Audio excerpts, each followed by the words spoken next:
Hello and welcome to this Wednesday edition of the Pipe Bomb Wrestling Podcast, the show that is for the fans, by the fans. I am your phenomenal host, Mr. Podcasting, Chris Belcher. You can follow me at Chris Belcher24 on Facebook, Twitter, and Instagram. The show is at PBW Podcast on those platforms as well. Make sure you subscribe to the BodySlam.net YouTube channel. Make sure you are following along with SportsWire Radio. Make sure that if you like your podcast in a traditional audio format, that you subscribe to us wherever you get your podcast, rate, review, download, all of those kind of things. That's what helps the show. We appreciate it very much. And shout out to BodySlam.net and SportsWire Radio, our exclusive partners who help us get the word out about our podcast. Thank you so much for that. We could not do what we do without them. Again, my name is Chris Belcher. Thanks so much for hanging out with us on a Wednesday or whatever day you're listening. I could not do this by myself. Joining me, as always, is my co-host, the Young Buck, Mr. Andy York. Andy, what a week of wrestling it has been, man. I mean, holy cow. I feel like it's been ages since you and I have recorded a podcast, but it's actually just been a week. I know. There's been a lot that's happened, a lot of interesting things and a lot of things that have made me want to kind of run my head through a wall at times as well. So there's a lot of fun and interesting things to talk about, and I'm really excited for I'm excited for all of our podcasts, but Yes. for personal reasons, I'm excited for the back half of our episode this week because it is definitely going to be worth watching because of who's going to be with us. Yes, make sure you're watching on YouTube. If you're listening on audio format, just hit pause right now. Go to BodySlam.net's YouTube channel. Yeah. Find this episode you're going to want to watch, because later on, we normally cover AEW first, but we're going to reverse that. We're going to cover AEW second. We are going to have Andy's wife, Katie, on the show with us because Katie attended her first live wrestling event in Nashville last week. AEW Dynamite was here. Katie went. She got to experience wrestling live for the first time. So anytime somebody close to our circle has that happen, especially Andy's wife, we're going to have her on the show. We're going to talk about it. It's going to be great. Something that you don't want to miss. Also, something that you don't want to miss. The Pipe Bomb Wrestling Podcast has a brand new partner. Yes, that is exactly right. We're going to be announcing that over the next couple of weeks. Again, working on finalizing those details. We will send out all that information out to you, but wherever you're listening right now, we're not going anywhere. We're just adding to it. All right. That just means that the Pipe Bomb Wrestling Podcast is getting out there. And that, again, is kudos to our current partners and our listeners. Thank you so much for all that you do. We would not be where we are if it wasn't for you. All the business aside, Andy, we did not traditionally. We do a live post show for all of the premium live events. I caught myself there. We normally do a live post show because of the timing of the Saudi show on Saturday, that we weren't able to do that. So we decided we're just going to cover the Elimination Chamber here on this show, and just talk about all the fallout from Monday Night Raw and that kind of thing. Andy, as I look up and down the Elimination Chamber, man, everything was pretty chalk. Like it was what we're used to at a Saudi show. You know, the last crown jewel might have been an anomaly, but this is kind of what we're used to. Yeah, you kind of had like your run-of-the-mill Saudi show at this point with, your Goldberg match that you're not sure which way it's going to go, and then you're either really happy or really sad with how it finishes. There's always the one match on the card that you always think is not going to be good, that has a ridiculously crazy spot in it that becomes a really good match. Kudos to Madcap Moss for working his way through the rest of that match. Holy cow. And then you have your head scratching moments of the Saudi shows where you're like, what are we doing and what are they thinking? Like this is not it. And I think we definitely covered all of that. I think, as most cases with these Saudi shows, I think the first half of the pay-per-view or the premium live event or whatever, I think it was really solid. Like the first half of the pay-per-view was really solid. Yep. The back half is when the wheels fell off. And I think that's a lot of things that we're going to, talk about. I think there was a lot of time restraints that somehow got mixed up or something, because there was some things cut, I think. Some for the better, some for the worse. And, it's really weird. It was a really weird show that we're kind of used to seeing at these Saudi shows. Yeah, it definitely was. It was standard, but it was kind of like, I don't want to say it was disappointing because I was sports entertained by this show, as we like to say here on the podcast. I was sports entertained. I really Mhm. was. From beginning to end and all of its quirkiness, the event closed up shop. And, Jared, who used to be a regular host on this podcast, he texted me and he said, "What'd you think?" And I said, "It was really solid. I really enjoyed it, despite some quirkiness that Yeah. happened, especially one match, which we'll get to. Well, let's just get to it right now. The biggest quirkiness to me of the whole thing is not necessarily the way that the whole men's chamber thing happened or whatever. It was the fact that we did not get the Usos and the Viking Raiders at Yeah, all. that's the thing that I think there was obviously some time restraints issues because I Sure. all these matches felt really short for some reason. Yep. And this match obviously got cut for time or for whatever. I hope both guys got paid. I hope both teams got paid good money to be there to Yep. fly halfway across the world just to do that. Yep. But that was really disappointing. Like that to me, that was the part where I was like, this is not a good lead up to the main event. Like this Right. is something's off right now. Mm-hmm. And I don't think they're really recovered from that point. I mean, the men's chamber match was really good for the Mm-hmm. most part. There's obviously we'll talk about some of the things in that, but the tag match is the match that we were, we did the review or the preview last week. This is the match we were like, this is going to steal the show Yep. if they get enough time, and Yep.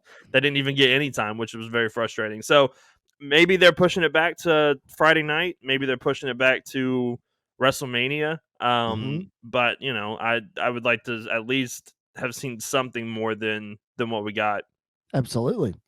Absolutely. Well, we thought that match was going to steal the show, but let's talk. I know we're going to jump around the card. We're not going to go straight through everything.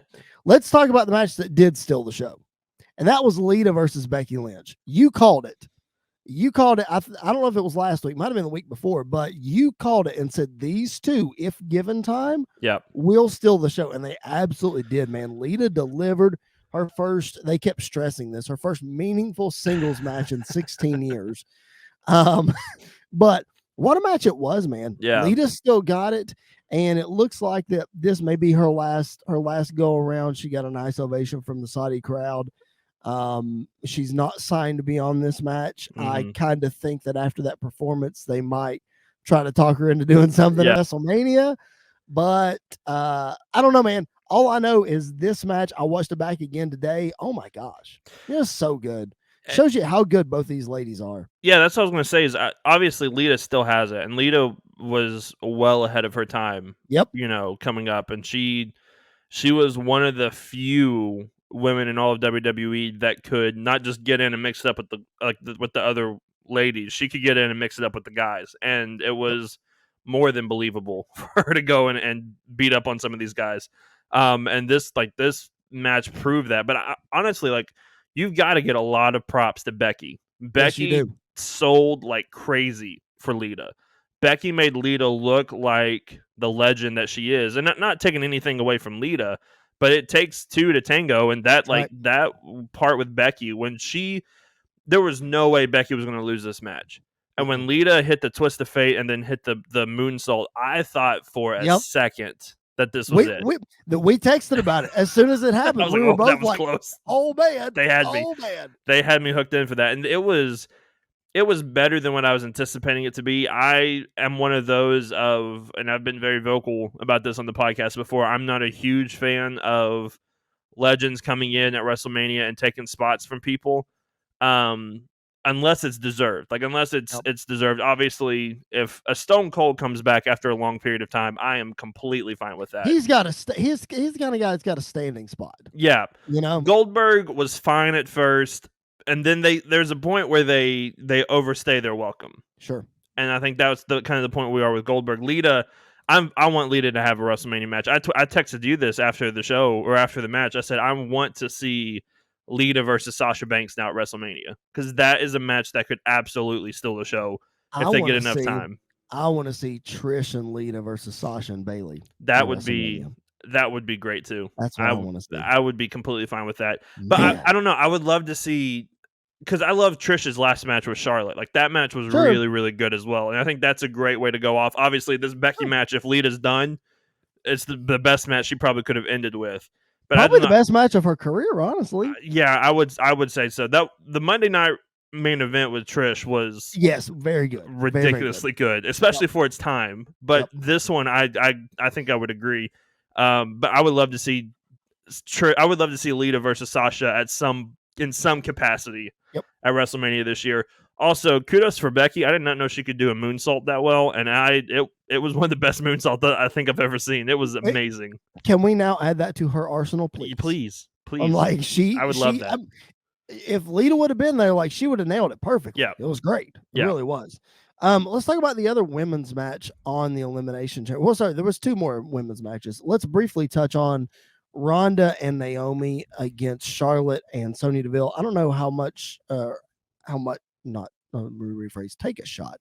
I don't know what thoughts you have on this, if it's a lot or if it's not. I'm going to tell you the only thought that I really have.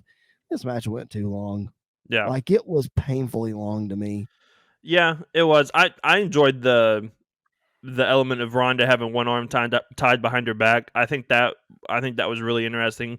And I think the only purpose of this match, hopefully there are 2 purposes, but I think the only purpose of this match was to make Rhonda, to remind us how strong and amazing Rhonda is. And I think to me that got that point across of she's right back where she was when she left. But I also hope this is the end of the Sonya Naomi feud. Like I hope this is at the end. I hope we don't see any more matches. Kind of the same way with Rhea Ripley and Nikki ASH. I kind of hope both of those feuds are done and we can just move on from it because it's like 6 months too late now. Listen, I'm not trying to go off on a tangent or anything, but when I was watching Raw last night and that graphic popped up that they were wrestling, I literally threw my hands up. I was like, you have got to be joking me. How many times has Rhea's beaten her after last night, after Monday night? Rhea has beaten Nikki 3 times in a row now. Yes. Pinned her 3 times in a row. The feud is done. Like it's over. 4 times. Yeah, 4. Because she beat her in the Gauntlet match and the Chamber and on Raw. Yes, you're listening to this on Wednesday. We're recording on Tuesday. Last night on Raw. And then after Nikki turned, they had a match. Yeah. And Rhea beat her. Yeah. So it's time for the feud to be done.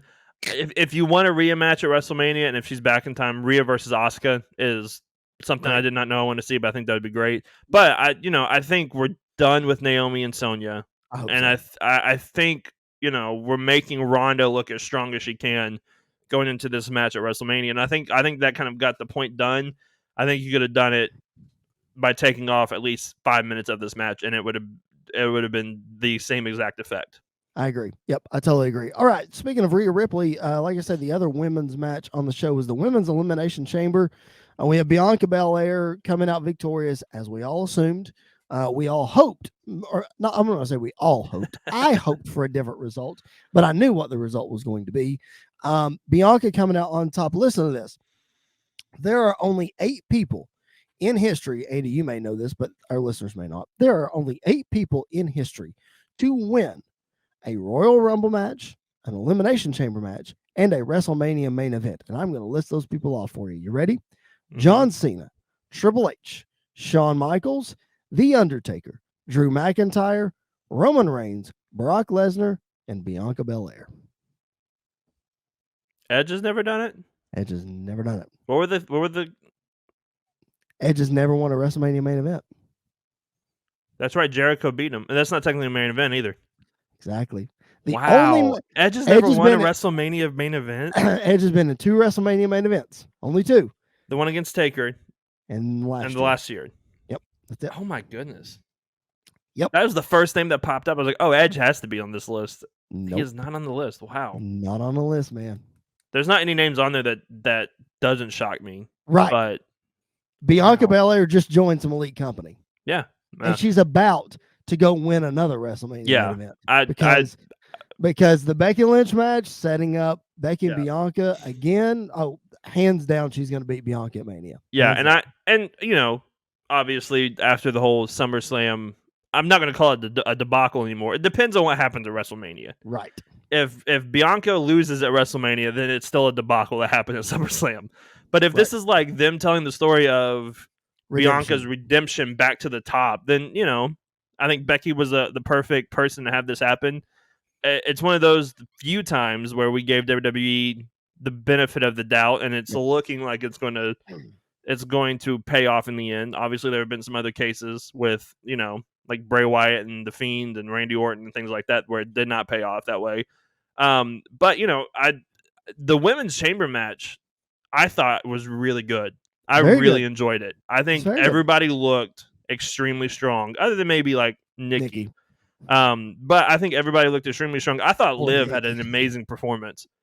I thought Liv Morgan really was. Liv and Rhea and Bianca were the standouts in this match to me. And Alexa. I was gonna say, how about the return of Miss Bliss? Yeah, I like that. I wish we got the goddess gimmick kind of back instead of the music that we're stuck with.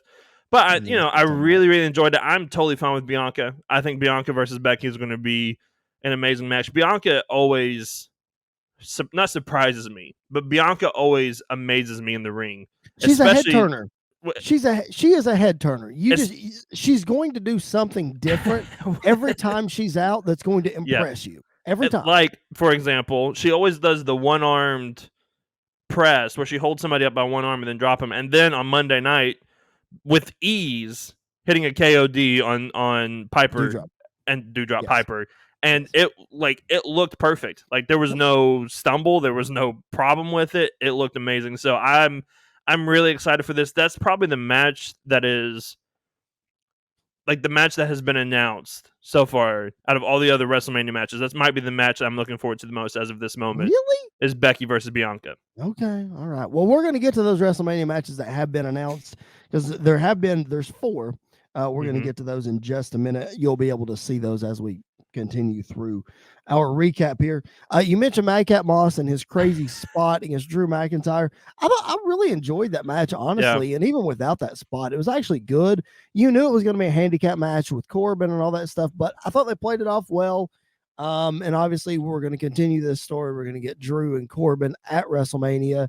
Man, sucks for Drew, but you just got to play the cards that you're dealt, you know, and maybe Drew is the filler opponent for Roman Reigns after WrestleMania up until SummerSlam. I can see them telling that story for a while. Again, don't see him beating Roman Reigns, but we'll get to that in a minute.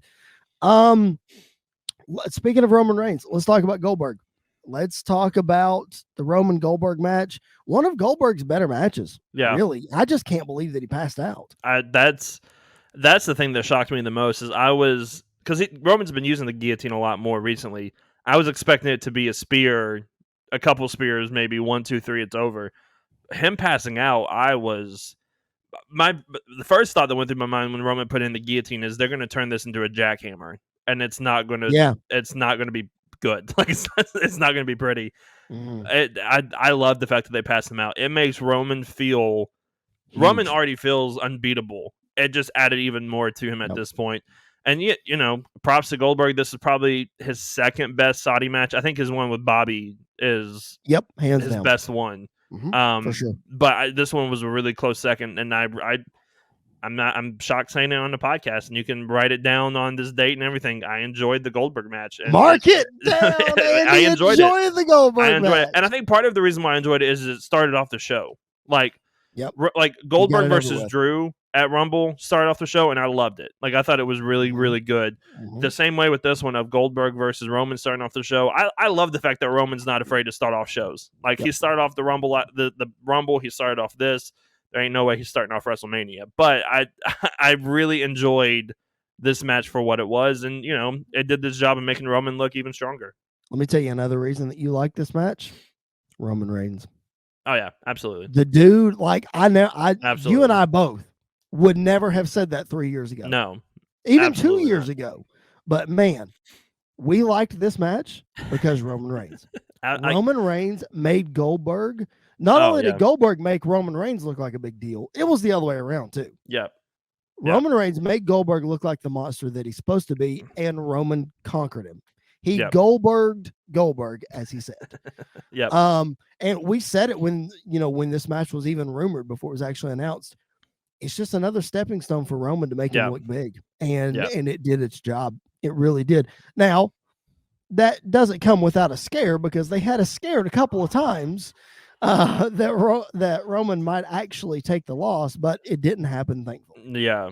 He hit, what, 2 spears, I think? 2 spears. Yep. And He the hit 2. second one, I was Second scared. one was the one I got really worried.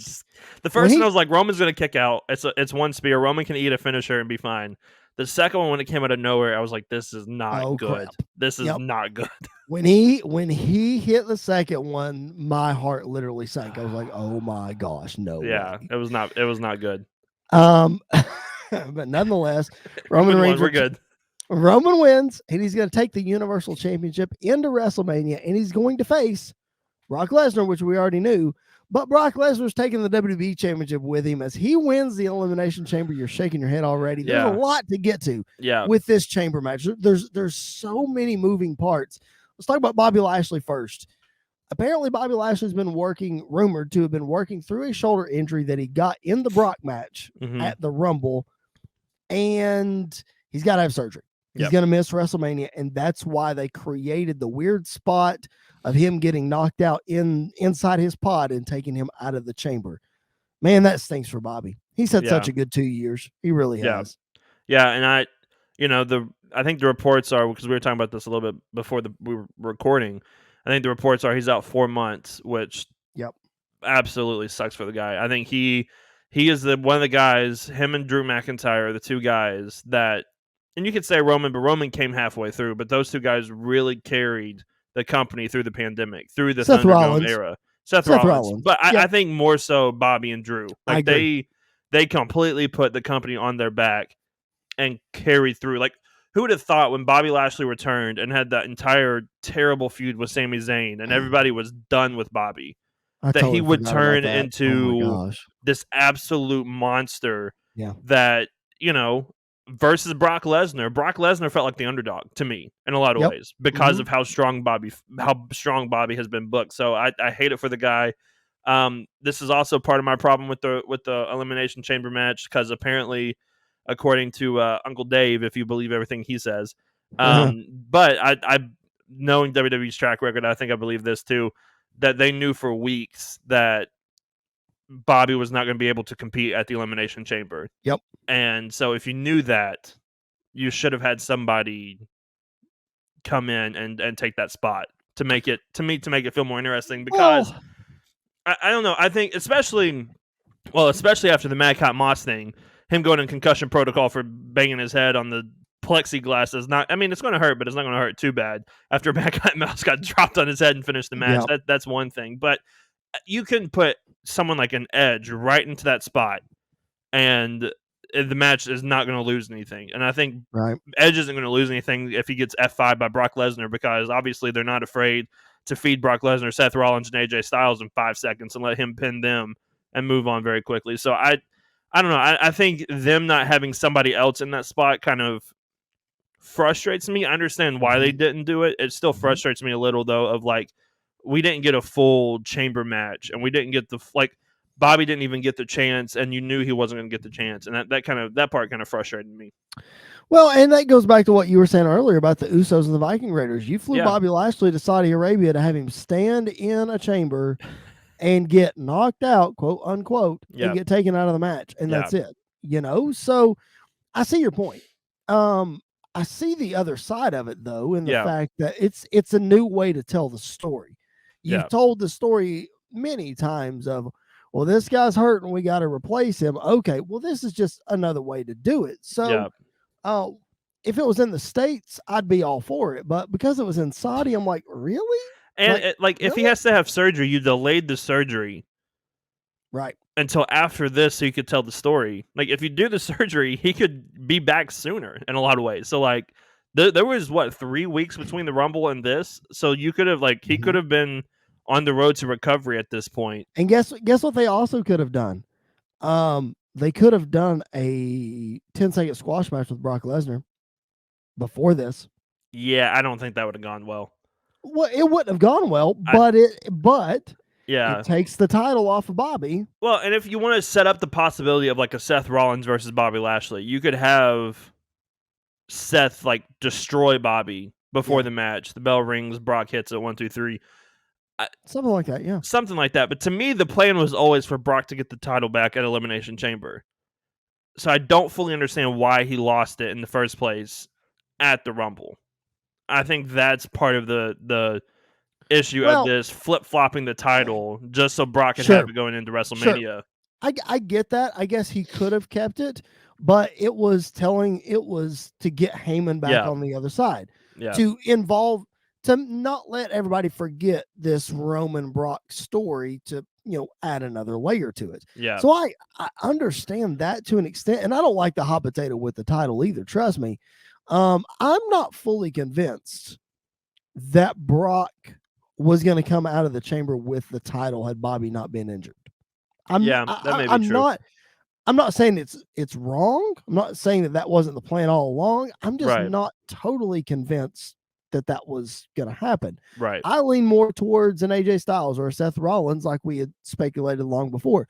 What I think this is setting up, and this is far booking down the road, is Bobby Lashley and Brock Lesnar at SummerSlam. If Bobby's recovered in time, Yeah, I think we get Brock and Bobby again, no title at SummerSlam. It's just a thought. Yeah, I could see that. I think I could see that as well. Because they don't need to do Brock Roman at SummerSlam. Right. Like after WrestleMania, I don't want to see Brock and Roman fight again for at least a year. Right. maybe a little longer. I agree. But this has really been like the longest feud. Oh my gosh, it's been going on since WrestleMania 31. Well, no, I'm just saying like this run from SummerSlam. Oh, this run, yeah, it's been from SummerSlam to WrestleMania, yeah. Because I think it has been. The other run that they had in 2018 was from WrestleMania to SummerSlam. Now this one's been the other way around, so it's a little longer. Nonetheless, though, I am excited to see that match at WrestleMania. I'm interested to see how they're going to do this winner take all champion versus champion deal. I'm assuming they're not going to unify the titles and that Roman's going to be on both shows, but that would set up Roman to lose at some point. He's going to have to drop one of the titles. Yeah. So a unification makes sense. I know we talk about it all the time, like, oh, they should unify the titles and blah, blah, blah, blah. Well, it actually makes sense right now. I just don't know if it'll happen. Yeah, I don't know, though, because I think they're still going on with this brand split. And so having one unified title is going to convolute a lot of things. And it's going to put a lot of people that we want to see because like if there wasn't two titles, I don't think Drew McIntyre or Bobby Lashley would be at where they're at right now. Very true. Because they wouldn't get that chance because there's only one title. Honestly, I would not be shocked if after WrestleMania, because I think we're all kind of at this point predicting Roman to walk away with both titles. I would not be shocked if on Monday, the Monday night after WrestleMania, Roman comes out and just drops the WWE title and walks away. It's like, I didn't even want this. I just wanted to beat Brock, drop the title, walk away. That would be a little frustrating, to be completely honest, because it's like this is probably the most prestigious title in WWE history because it is the WWE Championship. But he's going to drop it. But he's probably going to drop it. And then if it leads to a tournament, I love tournaments in wrestling. If this leads to a tournament that we get to crown a champion, then that's fine. That's great. I think you could do. I know we're booking really far in advance here, but I think the night after WrestleMania, the Raw after WrestleMania is always special. You could do a one night tournament. The night after WrestleMania on Raw. Yeah. You could just have 4 guys. I don't know. Let's just say AJ, Seth, Brock. I mean, if you want to put Brock in there, you don't have to. Yeah. I think Brock goes away a little bit after this. Let's not. AJ, Seth, Riddle, Orton. There's 4. See, I think you probably do 8 or 4. If you do 4, I think if you do 4, I think it's going to be Seth, AJ. I'm trying to think who else is on Raw. Exactly. Seth, AJ, maybe Balor. Randy. Maybe Balor. No, I'm going to say this. Seth, AJ, Damian Priest, because I think Priest is going to lose the title, U.S. title. And I think he may get shot up to the main event and Cody Rhodes. Or Cody Rhodes, that's fine. I think if you want to make Cody come in and be, a big deal, especially at the Raw after Mania, if he's not on the WrestleMania card, you say Damian Priest versus a mysterious opponent or whatever. his music hits, whatever music he's going to use, and and you're off to the races. Right. I mean, I definitely think that's a good way to go. I don't know. On the other hand, you could see Roman Reigns being the way he is, carrying around 2 titles. Oh yeah, absolutely. Absolutely. Like, that makes sense. Yeah. And I think, we're still long-term storytelling here, but I think though one of the 2 things is going to be the closing shot of WrestleMania night 2, because I'm pretty sure this will main event the Sunday night one. Absolutely. You're going to get the shot of all the bloodline in the ring with the Usos probably still holding the tag titles, Paul Heyman and Roman holding up both titles with fireworks going off. That's probably the most likely one. The second one, though, could be a face-to-face with Roman Reigns and The Rock looking at each other. And I don't think they need the titles for that. Obviously, I'm not going to say Roman's going to drop the titles the night after or whatever. What I'm saying is, though, I don't think... honestly, I would like to see Roman with both titles. I think he's the only guy that could carry it. But I don't necessarily think that they care about that. Obviously, we saw that with Becky, after WrestleMania 35, she was holding both titles and then lost the SmackDown one like a week later or something like that. She lost that Money in the Bank, which I think was the pay-per-view after. Next pay-per-view. So I don't think Roman though will ever get pinned to lose it. I think he will probably just drop it, vacate it, or maybe there's somebody else that's going to join the bloodline. Maybe the bloodline's going to go across both brands, and he just gives it to the other person. Like that would be interesting. That's a good idea too. That's not a bad idea. There's obviously, as we sit here and speculate. Sorry if this was boring to anybody. We thought it was enjoyable. I thought I enjoyed it. We enjoy long-term storytelling and long-term booking. So there's a lot of different ways they can go with this. I'm excited regardless, because 3 years ago, almost 4 years ago now, I was sitting in the New Orleans Superdome for WrestleMania 34 and witnessed what I thought was the worst WrestleMania main event of all time. Brock Lesnar versus Roman Reigns. 4 years later, I'm going back. I'm going to be sitting in AT&T Stadium in Dallas to witness the same match. And I'm totally on the opposite end of the spectrum for. Like, I'm not saying it's going to be the greatest WrestleMania main event of all time, because it's not. Right. But I am excited for it. Yeah, I'm excited for it. To me, I think the title for title and the winner takes all convolutes it too much. And I think it takes away from, everybody forgets, like, Roman basically screwed Brock out of the title at the Saudi show, Crown Jewel. Like he didn't win that cleanly, so that should be story enough to kind of get us to this point. Right. So I think it kind of like overbooks it some. Sure. Yeah, I can see that. And I also have the fear of these guys have had 3 WrestleMania main events, I believe, together. This will be the third. Yep. They've had 3 main events together. Because they main evented SummerSlam a couple years ago. Oh, they've had more than 3, I think. They main evented WrestleMania 31, 34, SummerSlam 18, Crown Jewel this past year, 21. Was it? Yeah. Mm-hmm. And then now this one. So this will be the 5th one. But 2 of them have been really good, and one of them was because Seth Rollins got introduced into it. And 2 of them have been, crap, really bad. So I have a lot of fear about this one. But Roman is in a completely different spot than he was in those other matches. Brock's, a baby face that is absolutely amazing, that I did not know I needed to see. Brock Lesnar high-fiving a kid and letting him hold the title and everything else. Like, I did not know I needed this side of Brock. So I think the stories are obviously different, but there's still this is WWE, and they could jump back to the old mold really quickly with these 2 guys, and it's not going to end well at WrestleMania if that's the case. Well, I mean, we're sitting here, everybody is thinking that Roman Reigns is a slam dunk to win the match and come out with both titles. Everybody thought it was a slam dunk at WrestleMania 34 that Roman was going to win the title from Brock. That's what it was set up for, and it didn't happen. Yeah. So what if Brock wins at WrestleMania? What if Brock's the one holding 2 titles? We've seen it.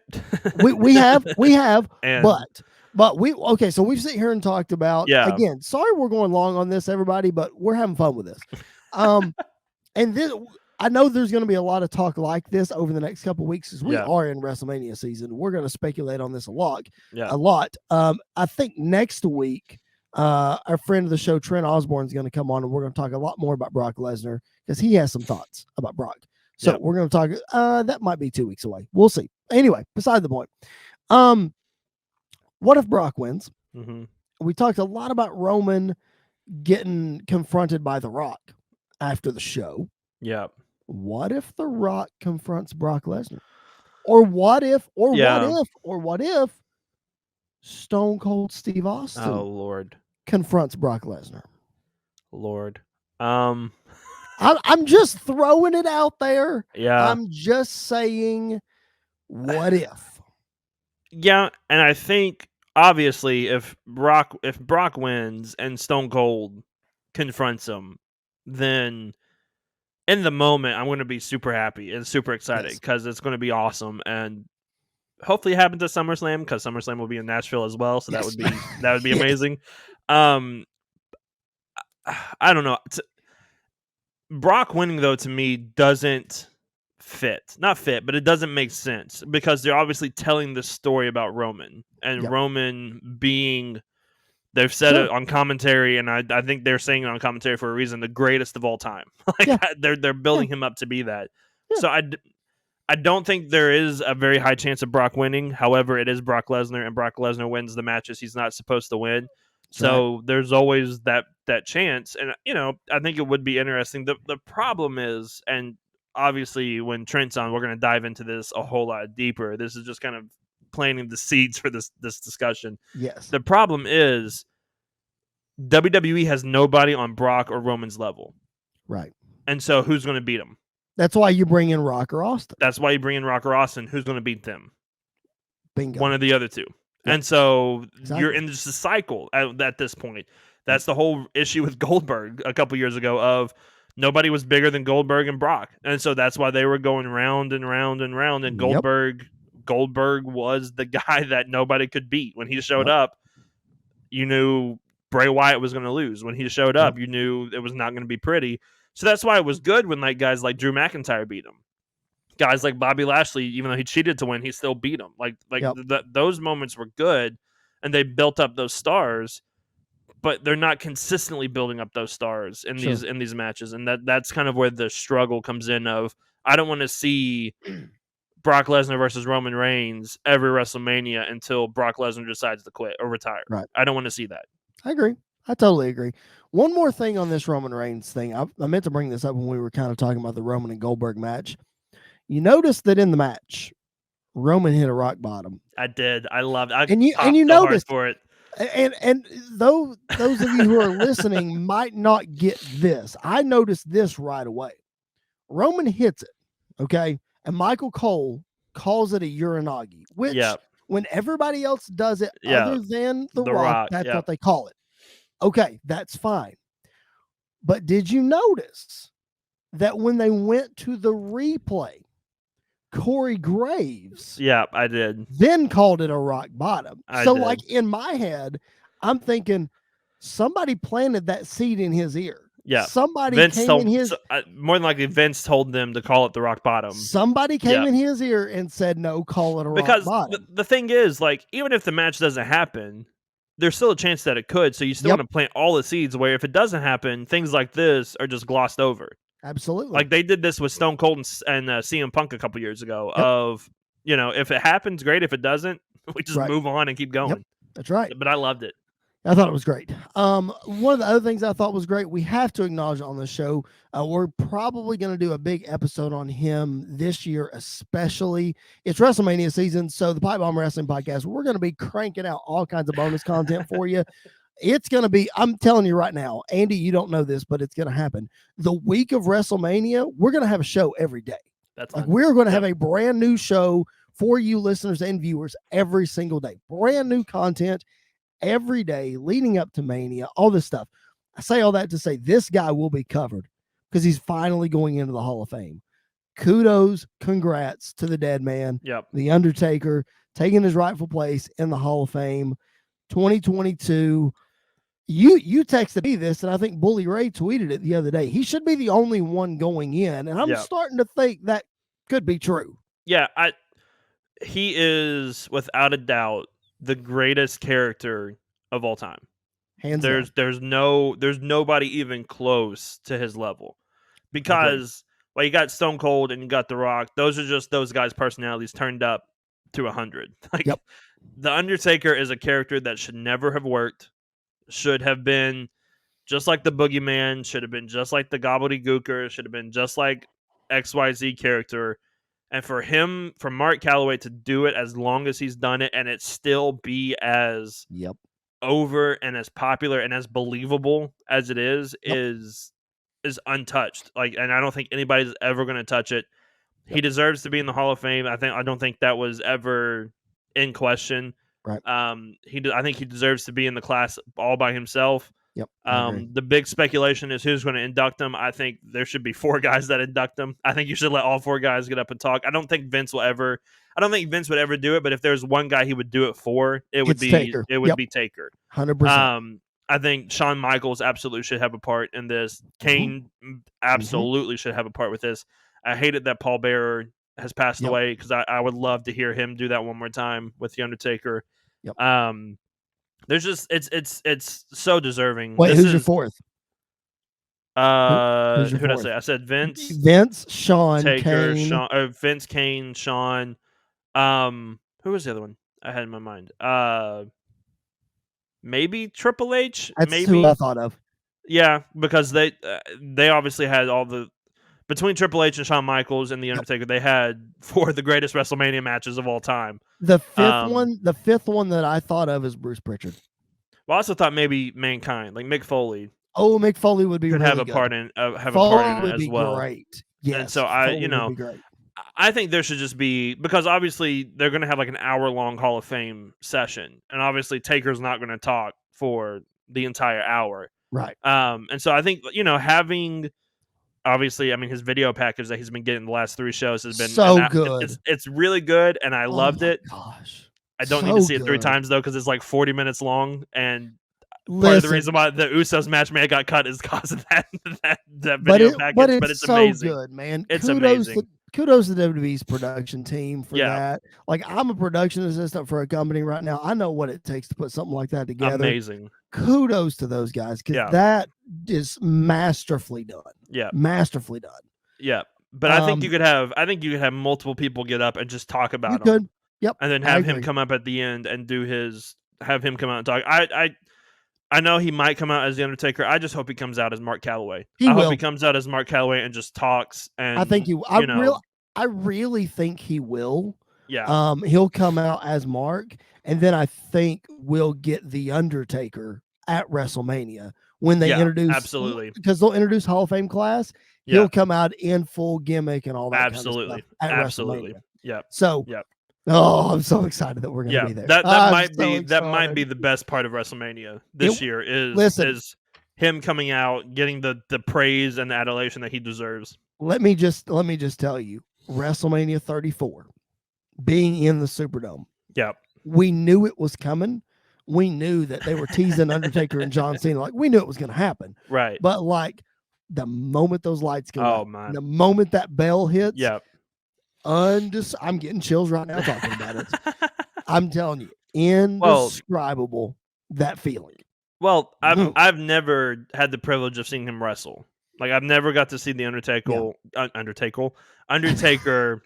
me try that again. Undertaker wrestle live. Like, I've never had that privilege. Wow. I have got to see him in person though. Like, my first ever Monday Night Raw I went to was the build up to WrestleMania 34 or 32. Him and Vince. With him and Vince and Shane.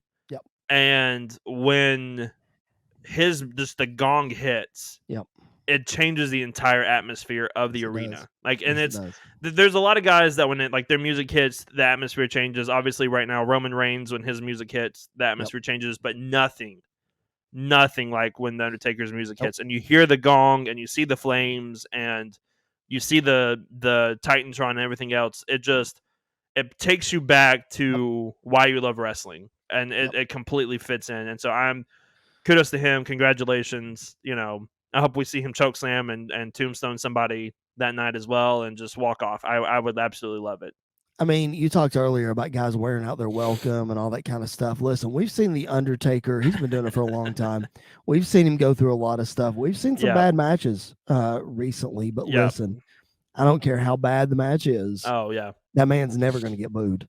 No, like, that man has stood the test of time. He will always be one of the most popular wrestlers of all time. Yeah.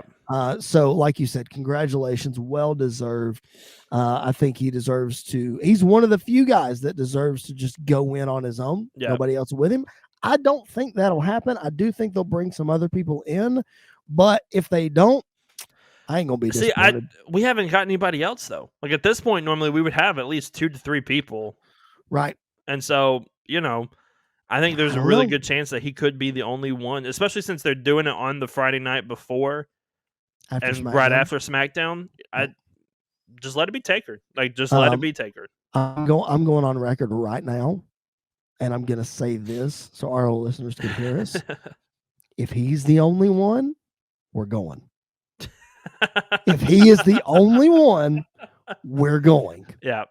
I don't care how long of a day Friday is. If he's the only one, it's worth it to go see him. We're going. Yeah. All right. Yeah.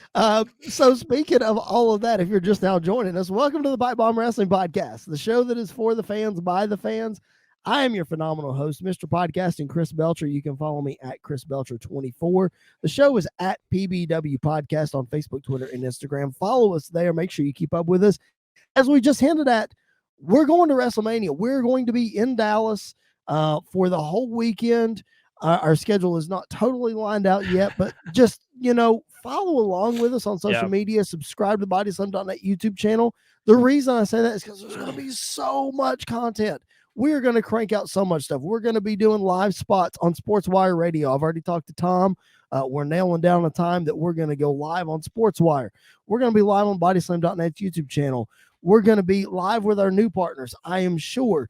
So all of those things, man, we will be on the ground at WrestleMania. So if you've followed along with us on this journey since 2018, you know that Jared and I have been to 2 WrestleManias. And when that happens, we crank out new content. So get ready for it. It's going to be a blast. Andy is going to be joining me this year, which is going to be first ever WrestleMania. I'm so pumped for it. It's going to be even more fun. Jared is taking a back seat on this one, but that's okay. But Andy's going to be with me. We're going to crank out so much content. It's going to be great. Cannot wait for Dallas. But let's get to Monday Night Raw.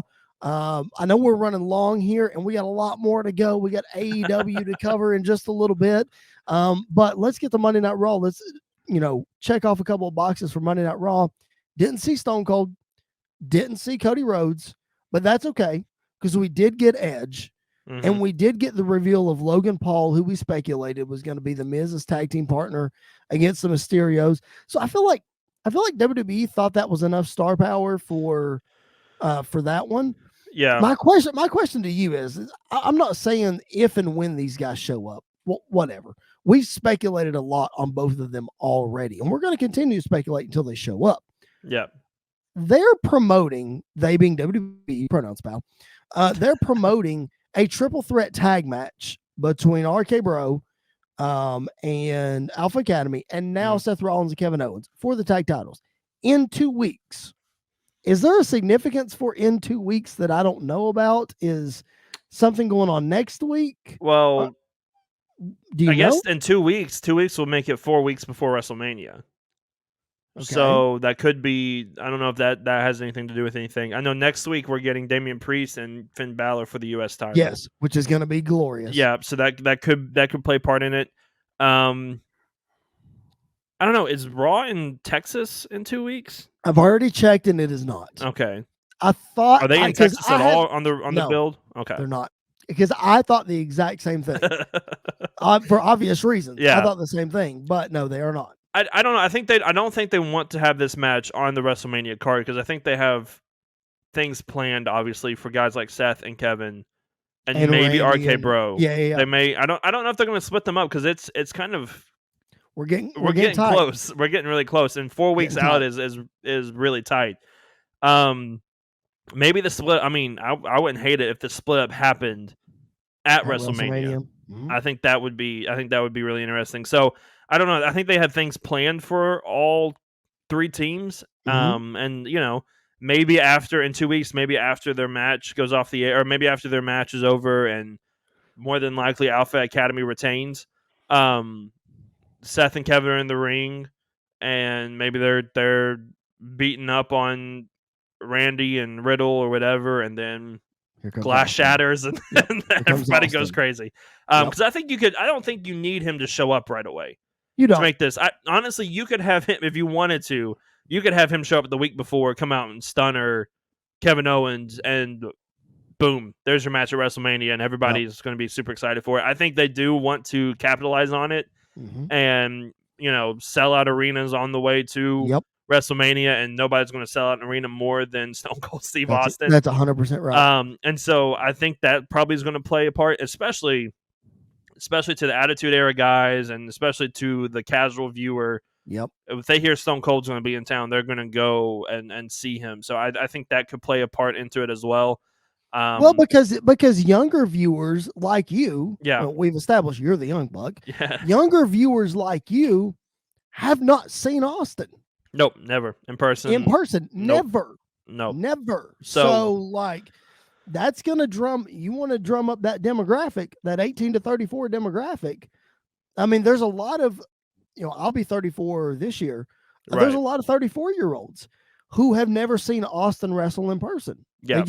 I've only seen him once. Yeah. I got to see him after there was a Raw in April or May after WrestleMania 13, where I got to see him. There was a 3-week run. It's amazing, the 3-week tag runs that I've seen. So at that, we mentioned Raw earlier with Vince and Taker in Nashville. Yeah, that was during the 3-week run of Y2AJ. Yeah. I have seen during the 3-week run of Stone Cold and Shawn Michaels being the tag team champions, because I got to see Austin and Michaels take on the Legion of Doom on Monday Night Raw. I was in person for that. So that was in a 3-week run. So that was cool. But anyway, all that to say, man, a lot of people have never seen Austin. So you want to drum up attendance, you want to drum up that interest. You got to do that, man. You got to do it. I think they're going to build up to that. I think because we kind of texted about this yesterday. I think Cody could come in after WrestleMania and it'd be fine. I don't want to see him after Mania. I want to see him on the build to Mania. Yes. But I think you could bring him in at WrestleMania or after and get that pop and be fine. I think Stone Cold, you want to tell. I don't think you want to tell when he's going to show up, but after he shows up, then you promote it that he's going to be there. Because the unexpected glass shattering noise and the pop that gets is unbeatable. It really is unbeatable. That's the closest thing to Taker's gong out of nowhere that you'll ever get. I think it, because the thing about Taker's gong is it's coming, you hear it, and you still get the same effect. Yep. The glass shattering and you don't know what's coming is on another level. It's just it's on it. I have never experienced it. I have seen videos of it, and the reaction of the crowd alone is enough to make me get goosebumps just watching it. So that's part of it. I haven't got to experience it at its highest. Like when I saw it, he was on the rise. They had just done the double turn at WrestleMania 13 with him and Brett. So it was just on the rise. So to see it and live it in person, I can't wait. But I'm like you, like Kevin Owens has not said his name. It's not said Austin's name one time. Right. So you don't need to say Austin will be here next week. You don't need that. No. So like, it's great that he hasn't said Austin's name, because then you do get that reaction. Then, like you said, you can promote Austin along the way. Cody, I think Cody shows, if he's not going to have a match at Mania, he needs to show up at Mania. Do you think there's a chance that we get a Cody return and a Stone Cold return in the same segment? No. Could you imagine though if Cody came down and made the attack or made the save on Seth and Kevin Owens beating up, let's say Randy. Let's just say they're beating up on Randy, and then all of a sudden the tables start to turn, and all of a sudden the glass shatters, and here comes Stone Cold. I don't think it happens either, but I think those two guys and the two guys that we're talking about are heading to a collision course at WrestleMania if they're going to be there. I think we're more than likely going to get Seth and Cody at WrestleMania. And I think we're going to get Kevin Owens and Stone Cold at WrestleMania. I think if you don't get RK Bro, there's a chance you get Orton and Cody at Mania. Yeah, because Vince loves to have Randy beat the guys that come in. Or put the guys over that come in. Or put the guys over that come in, yeah. Let's put our optimism hat on here. I know. I'm putting my seeing how when AJ Styles came in at WrestleMania and lost. But he was number one contender the next night. Right, and so that's what I'm saying is I think if Cody wrestles at WrestleMania, there's no way he's winning. I don't think he's winning at WrestleMania. Okay. But I do think his big push starts the night after. Okay. So I think it's kind of like Vince being like, how dare you leave me? How dare you start a new company? How dare you go after, like, how this, that, or the other? You're going to lose this match, but here's your big run. Like, I could see that kind of happening. I think that him and Austin don't show up in the same segment just because that's the shock moments of WrestleMania. That's it. So you can't put them together. Right. And I don't think they'll be on the same night either. You got to separate them. I think so. If something like that were to happen, we're just speculating here.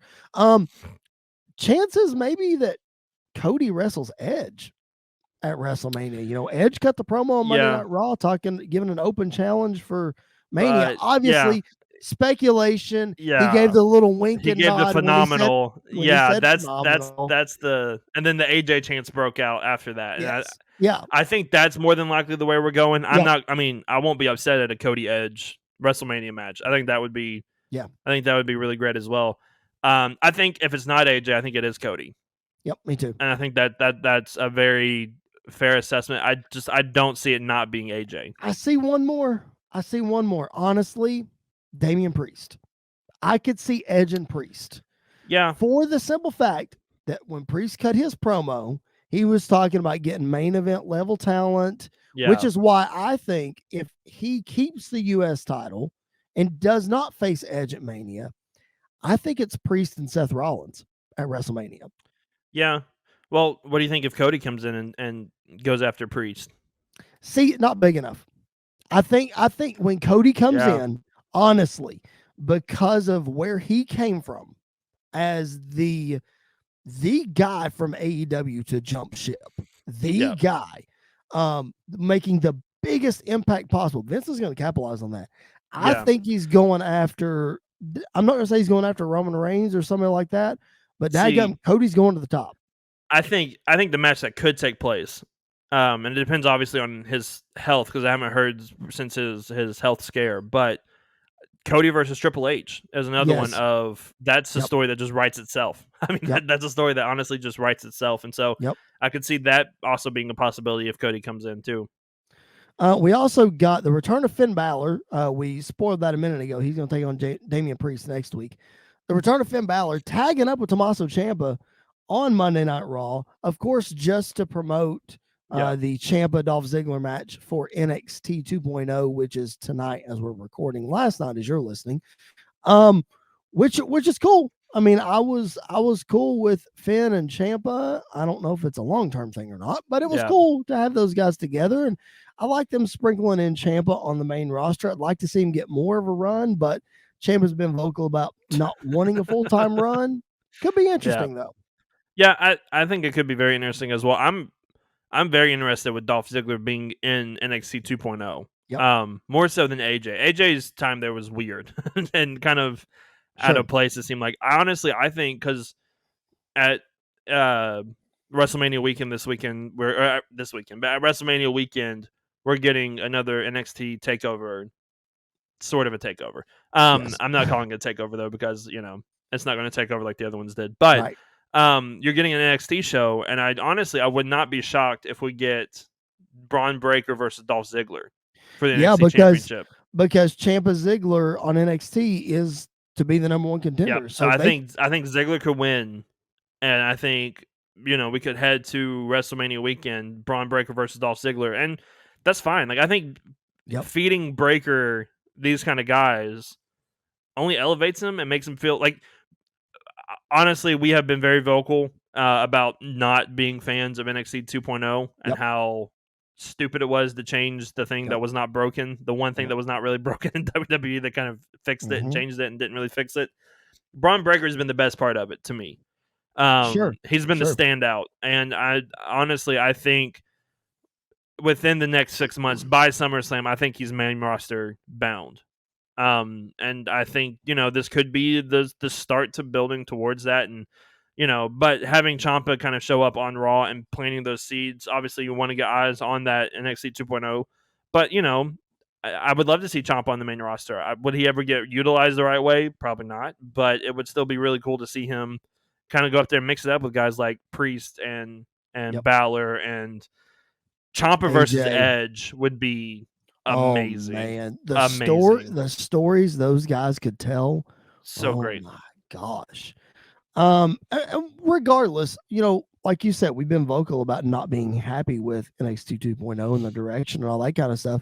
But regardless, WWE has made the right decision as the number one guy in NXT 2.0. Oh yeah, Braun Breaker. absolutely. I mean, Absolutely. they picked the right guy. That's for Yep. sure. They didn't pick Von Wagner, or they didn't pick, whoever else. Is Braun Yeah. Breaker. So kudos to them for that. Very interested to see how all of this shakes out. It's WrestleMania season, so anything can happen. We are going to take a short intermission for the show. But as you're listening, it's only going to be like a snap of a finger. And we'll be right back. And we're going to talk about some AEW. All right, the fun is about to begin, y'all. We are back. Sorry again for going about an hour talking about WWE stuff. We just got on the train of, booking everything, and Andy and I are both big fans of fantasy booking, and that's just kind of what happened. But if you're just now joining us, welcome to the Pipe Bomb Wrestling Podcast, a show that is for the fans, by the fans. I am your phenomenal host, Mr. Podcasting, Chris Belcher. You can follow me at Chris Belcher24 on Facebook, Twitter, and Instagram. The show is at PBW Podcast on those platforms as well. So make sure that you give us a follow. Make sure you rate, review, subscribe, all of those things wherever you find your podcast. Support bodyslam.net, support Sportswire Radio, and if you want your traditional audio podcast on your Apple Podcast app, on your Google Play app, on your Spotify, whatever, we're right there too. So just make sure you rate us there. We appreciate it very much. All right. Andy is, of course, with me, but as we teased earlier, ladies and gentlemen, 2 weeks in a row, we now have a special guest. Andy's lovely wife, Katie, has joined us. Katie, how are we this evening? I'm doing well this evening. Thanks for asking, Chris. Listen, I'm so nice. I'm trying to be so accommodating to our guest. But Katie is joining us. As we talked last week, Katie attended her first wrestling event last week, AEW Dynamite in Nashville. Andy, you spoiled your wife, man. That was a really good Dynamite that you took her to. I mean, that's what I told her. That's what I told her is this is probably the best wrestling show you might ever get. So don't hold your breath, because not all of them are going to be like this. Definitely the best TV wrestling show she's ever going to get. I mean, Yeah, like absolutely. top to bottom, dude. Like the last couple of Dynamites, even like, as we've talked on this show plenty of times, and if you're listening and you're a regular listener, not saying I don't pay attention to everything, because I do, but there are lots of things that I'll pay more attention to than not. And I found myself zoning out about 45 minutes or an hour of previous Dynamites here recently, and that's just me. And it may have been because I was in the audience. Yes, full disclosure, I did go to the event. But this was a really good Dynamite, top to bottom, man. I was glued in. Yeah, there are normally spots in every wrestling show, whether it's Raw, SmackDown, Dynamite, other than necessarily Rampage, because Rampage is only an hour long, and they, I can hold my attention for an hour, whether it's boring or not. But, right. This was one where it was top to bottom, like you said. I did not get bored with any moment from the beginning of Dynamite to the end of Rampage. All of it was really exciting, a lot of fun. Even some, because I know we're not going to talk about them, but even some of the dark elevation matches that we got and people that were showing up for those was surprising and shocking. Yep. And I think we watched like 40 wrestling matches, but within like 3 hours with how it was going at one point. It was insane. Those dark elevation matches, man, they were cranking them out.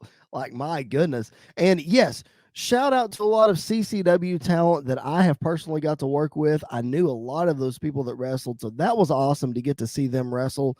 to get that stage for Dark Elevation. So make sure you go check out Dark Elevation on the AEW YouTube channel. You'll see guys like Ariel Levy. You'll see guys like Dean Alexander. You will shout out to TSF, those boys. You will see people like Caitlin Alexis. You will see Hollywood Haley J. A lot of people, again, that I've worked with that are fantastic people getting their chance at AEW. So that is very, very awesome. Can I preface this by saying what an incredible day that I had leading up to AEW Dynamite. Andy, I know you're jealous. I'm very, very sorry.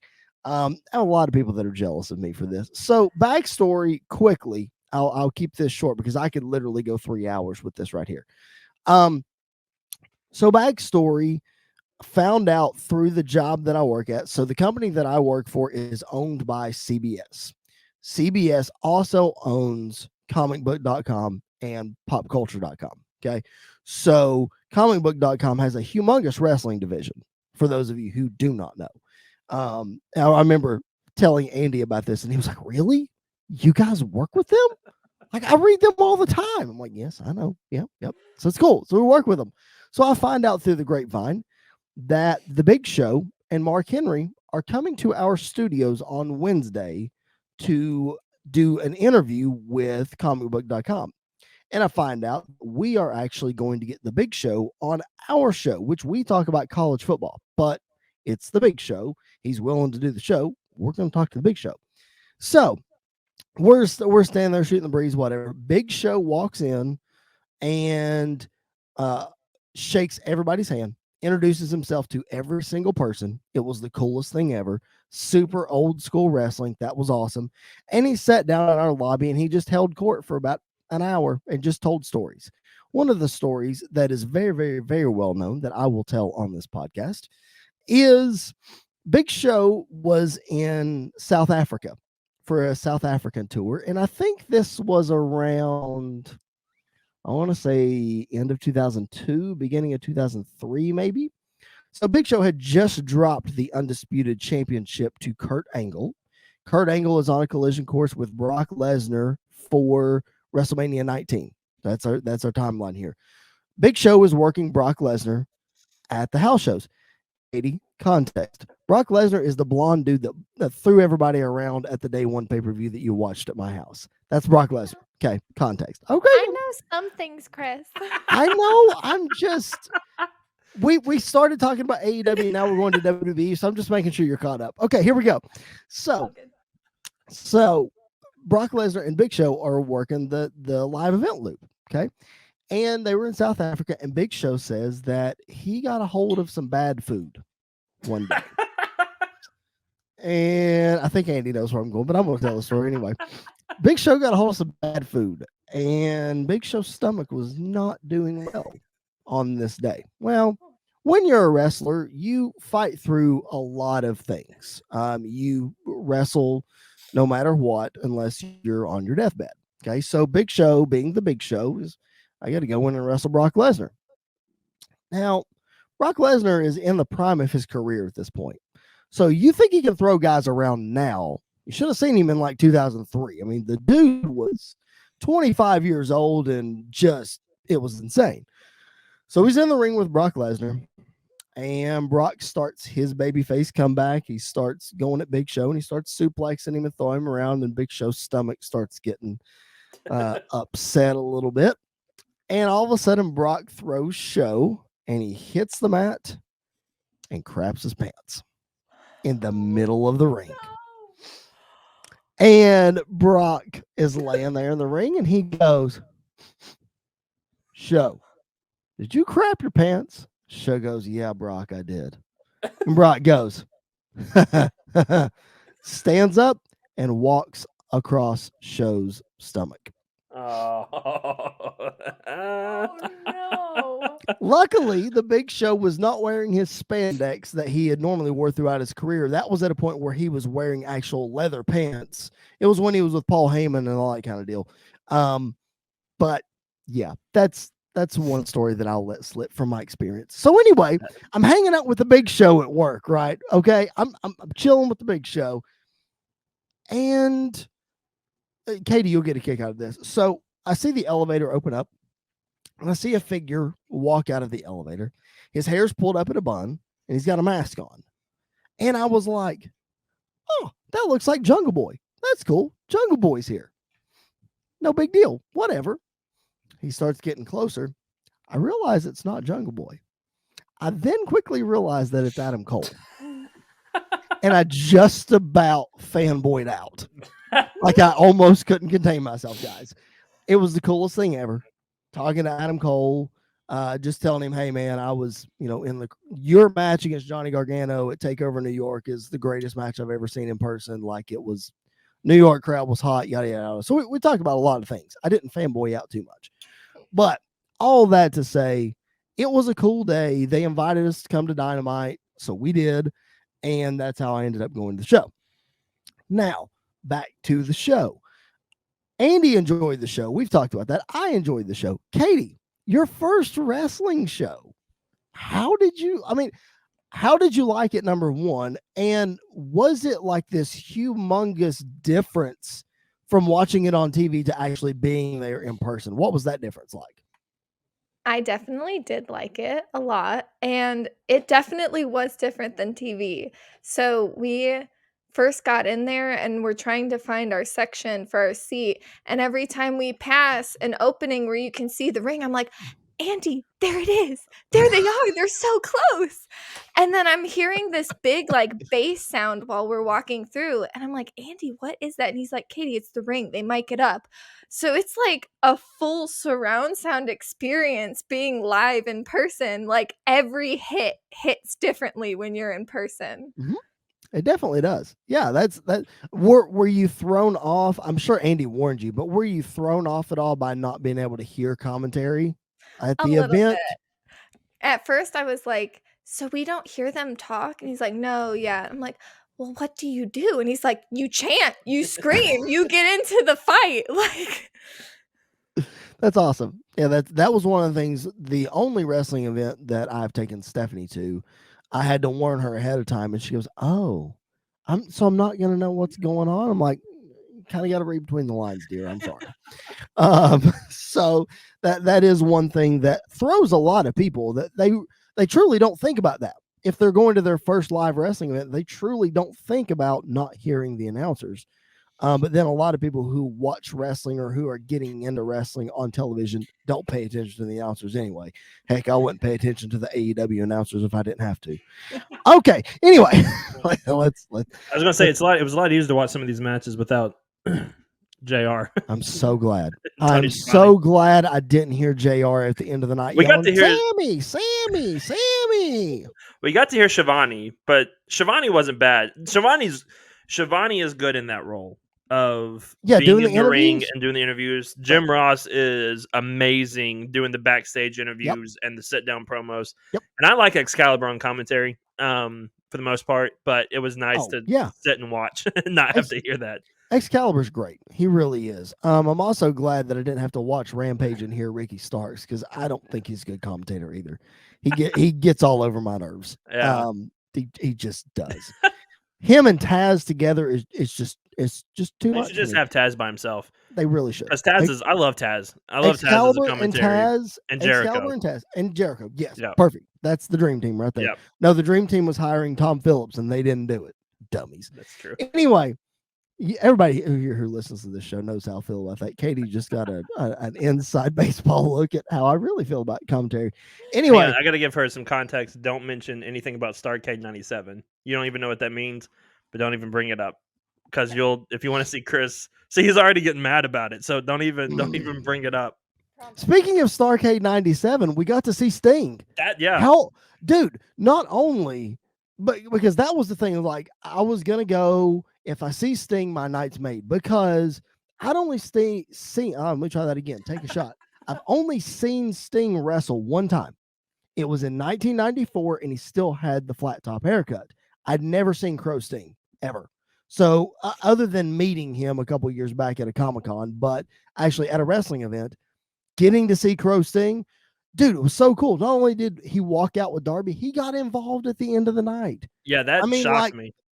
perfect scenario for me. That shocked me. And where we were sitting was we were sitting on hard cam side. So we were looking at the ring when they were cutting their promos, they were looking right at us. So when Moxley came out, when Fish and O'Reilly ran through the crowd, and then when Sting, they were all fighting right in front of us. Yep. And so like at one point, because I didn't even know he was there, because I was, mesmerized by what I was watching the ring between Sammy Guevara and Darby Allin. And all of a sudden I hear Katie go, "There's Sting." And I was like, that's not oh, it is Sting. What is Sting doing out here fighting? What the heck is going on? It's like that threw me off. And that was one of the highlights of the night is, obviously I didn't grow up in the Sting era, but I know who Sting is. Sure. I've said it many times. My first introduction to Sting was Joker Sting in TNA, which is amazing to go back and watch that. But seeing guys like him get involved in person is amazing. Like it's so great to see stuff like that. It's so cool. So you were sitting over in the corner. I think I spotted where you guys were sitting, but I wasn't 100% sure. We were sure. Brad, who has been on the podcast a time or two. Yeah. He was actually sitting, I think, a section below us. Okay, I did spot Brad. We were we were on the second balcony area. But we were like 3 rows up from the balcony itself, so we weren't super high up on the balcony either. Gotcha. Okay, so I was sitting literally above the tunnel where Moxley came out and where Sting came out and all that. So I was not like right on top of it. I was several rows up, but I could not see what was going on down there. What I saw was, of course, I was watching Sammy and Darby. It was a fantastic match. I mean, Sammy Guevara, we've talked about it several times, just continues to deliver. But I looked down and I saw security kind of moving some people back. So I knew something was going to happen. So I kept my eyes peeled more that way than I did to the ring. And then I saw Sting and Alex, whatever his name is. Yeah, I don't remember his name. I have no idea. They got physical. They did, and it was awesome. There was one point where Sting was just kind of standing there looking at the ring, watching everything happen. And I was like, you could go do something about this thing. Like, you could make your way to the ring if you wanted to. But so that was really cool to get to see that. And then, man, another shocker that I didn't expect to see, we got a lot of Andrade. We got to see Andrade in a dark elevation match. I mean, he didn't do much, obviously. He was in there for 5. I loved it, though. Him being in there for 5 seconds was perfect. Absolutely. And then tagging out for the pin was hilarious. Yeah. And then him coming out at the end. I'm interested to see what they're going to do. I mean, I think you just go triple threat with Sammy, Darby, and Andrade. I think that's the way to go. Yep. I think they're somehow setting up weaseling Matt Hardy out in some way so Jeff can come in here pretty soon. But I'm just excited, really, man, that they're doing something on the main show with Andrade. Yeah. We've complained about that for a long time, and we're finally getting some significant story. Yeah, it seems like we're getting, because we kind of been talking about this for a while too. It seems like we're getting significant story with Andrade as well as with Malachi Black. It seems like they're starting to kind of put the pieces and puzzles together. One thing that did kind of, I'm not gonna say annoyed me or it kind of bugged me more than anything, is it seemed like we missed a lot of video packages that were being played on Dynamite. Because like the Malachi Black one, I didn't even know what happened until I was on Twitter, like when I got home and looked. I was like, oh, when did they play that package? Because there was nothing over the air. It was like, I think it was between. It was before the main event, I think. I can't remember when they played it, but I was the same way. Like, I looked up and I saw Malachi, but I couldn't hear anything. I was like, well, that stinks. Like, I wish I would have known what was going on, and I just ignored it. And I'll figure it out later. But yeah, that was really annoying. And where I was sitting, like half the video screen was cut off because of the lighting. So I missed half the video anyway. So wouldn't have mattered. But dude, really, really good stuff. The rest of the way, I mean, Sammy and Darby, there's not much we can say except holy cow, just some crazy spots in that match. Those guys they put their bodies on the line more than any two guys in AEW, and it shows, and the people respect them for it. Katie, what do you think about this incredible TV main event that you got at your first live wrestling show? I mean, my very professional opinion, but it was pretty cool. And I tell Andy, like, whenever we're watching at home, like, gosh, Darby really throws himself around, but like seeing it in person, my goodness, does that boy throw himself around. Yep. And like hearing him hit and just like hearing how hard the smacks are, like, my goodness, I have a newfound appreciation for wrestling. Right? I mean, it is not, ballet, and it's not this, choreographed, whatever you want to call it. It hurts. I mean, you try to go for a suicide dive and land flat on your face and take a cutter on the outside of the ring. Yes. I mean, like, that spot was ridiculous was when he hit that insane. cutter. And then there was one where I believe Darby was like dangling on the top rope, and Sammy hit a 450 on him. And oh my gosh, yeah. And then when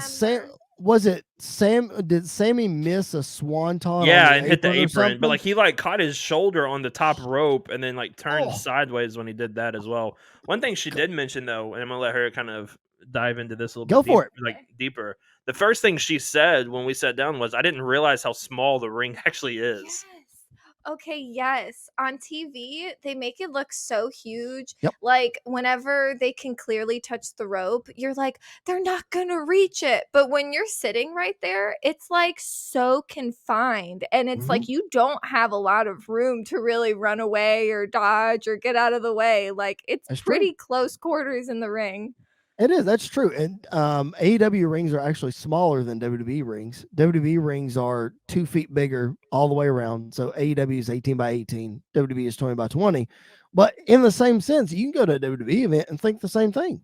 It's all about perspective. And it just goes to show you, I'll brag on AEW's production team for a minute since we're talking about I know, right? Since we're talking about AEW. The way they shoot these things and the way that they make it look, it like, there is certainly a disconnect between television, watching it on TV, and then going to a live show, mainly because you only get one perspective throughout the whole show when you're there. On TV, you see a bunch of different angles and you see facial expressions and all this kind of stuff. You don't get that when you're in a live show. Like if they're talking smack to each other without a microphone in the ring, you don't get that in a live experience. So some people don't like that. Yeah, I think one thing though, because obviously where we were sitting, we could see the we could see the big screen, but we could also, they had like 2 little monitors in the corner that we could see as well that we would look at for like replays and stuff. Because there's a couple times where I think it was Lee Moriarty got dropped on his face like 4 or 5 times by Bryan Danielson, which I'm sure we'll get to that match in a minute. But I will say, because the first time they were here in 2019, and they had just got done with their first pay-per-view. Like they were new. Like, it was like 6 weeks in, something like because their first Dynamite was it September or October? I think it was September, because the first pay-per-view was in November, and this beginning was of November, and this was the fallout right after. Mm-hmm. So yeah, they were really new, and we talked about this when that happened. The production was not. It was what we were expecting it to be for a company that had only done 6 live TV shows. Like it wasn't the best thing in the world. They had some things that definitely had to work on. Production for me this entire time, like for this entire show, I didn't have a single problem with it, other than like not being able to see the video package and stuff. That was the only real issue I had, because the ring and the ramp and the tunnels you could see much better this time than you could the first time. Mm-hmm. The action in the ring you could see a lot better. They had the ring mic'd up really well. Oh man, that was the first thing I noticed when I walked in. The first person that hit a bump, I was like, "Oh man, we're getting good sound fantastic. effects now." So I will give them props. They have definitely come a long way from that first show that we went to. They have. They've come a long way in production. They've also come a long way in wrestling. Like, I can't tell you a match that really stuck out to me as something that I really enjoyed that first time around. I think we got Pac and... Did we get Pac and Penta? No. Was it Pac and... It wasn't Pac and Hangman. It was Pac and somebody. I know we got a Young Bucks match. We did. Pac wrestled somebody, and it was like a 30-minute match or something. So I don't remember. And then I completely forgot that was also the same night that Wardlow debuted. I completely forgot about that. Brought that up. I forgot about that too. Like, oh my gosh, how cool is that? But they've shown themselves in getting talent to make things better, and of course, not too many people bigger than CM Punk. CM Punk kicked off the show. Andy, I'll give you the floor. You got to see CM Punk live. Yeah, you man. can die a happy man. I can. Well, we almost missed it. Yeah. Because we were in line at the end of Dark Elevation to get food. And like, if you ever go to Municipal for AEW, again, the lines are ridiculously long. Like, the line to get in was wrapped around the building, down the other street, and wrapped around the other building. And like, they got us, I mean, for a line that big, they got us in pretty quick, I will say. They were moving and they got us in pretty quick. The food lines did not go quick at all. Well, they only had like two spots open, yeah. And so we were sitting in line, and we were like, do we want to stay in line? Because we were like we had been sitting in line for like 40 minutes, and we were like, we're 6 people away from getting our food. Dynamite's getting ready to come on the air.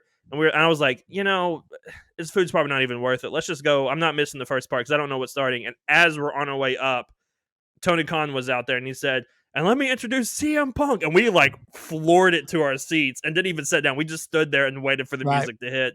And I'm telling you, man, when that music hit, it was like my love for wrestling, which I still have, obviously, but all of it came back, man. Like, the reason why I got into professional wrestling, the reason why I watch WWE and AEW is because of CM Punk. Seeing him for the first time ever, getting to hear, we didn't get to see him wrestle, which I'm fine with because we got a promo, like a 30-minute promo of him just going off the cuff, and it was music to my ears, and I loved every single second of it. It was absolutely amazing. It was great, and I have to say, I've never been a big CM Punk mark. I really haven't. Like, I enjoy his stuff. I respect his abilities in the ring. Dude can cut a promo just as good as anybody. But getting to see him live, I was like, okay, this, check one off the bucket list. Yeah, that I'd never seen or thought I would ever see. Like, check that one off. Yeah. Katie, what did you think? I know it is not as impactful to you as it is to Andy and me, but seeing a guy who, for all intents and purposes, said he would never come back to wrestling, was gone totally for 7 years, and your first event, when the show goes live, that's the first guy you see. It was pretty cool. And, I'm Andy's wife, so he influences pretty much all my scope for anything wrestling. I've brainwashed her well. Yeah. So whenever CM Punk came out, I was like not equally as excited, but I was like, honey, it's CM Punk. I knew who he was. I knew what his music was.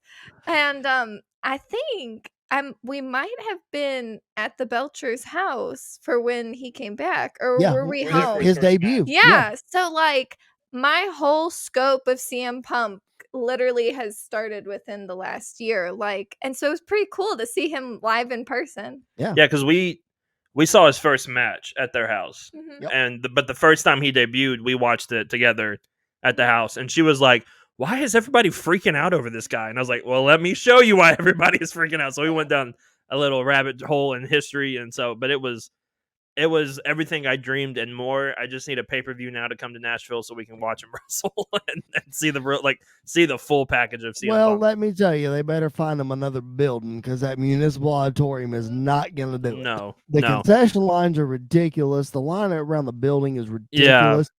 Trying to find your seats is ridiculous. Yeah, it was tough. Those sections labeled are just ridiculous. I'm telling you, I think they could do Bridgestone, not doing level 3. Yes. If they did a pay-per-view in Nashville, I think they could easily do the lower 100%. Level, floor level, and the balcony level of Bridgestone. I think they could open up the third section. They probably could. I really do.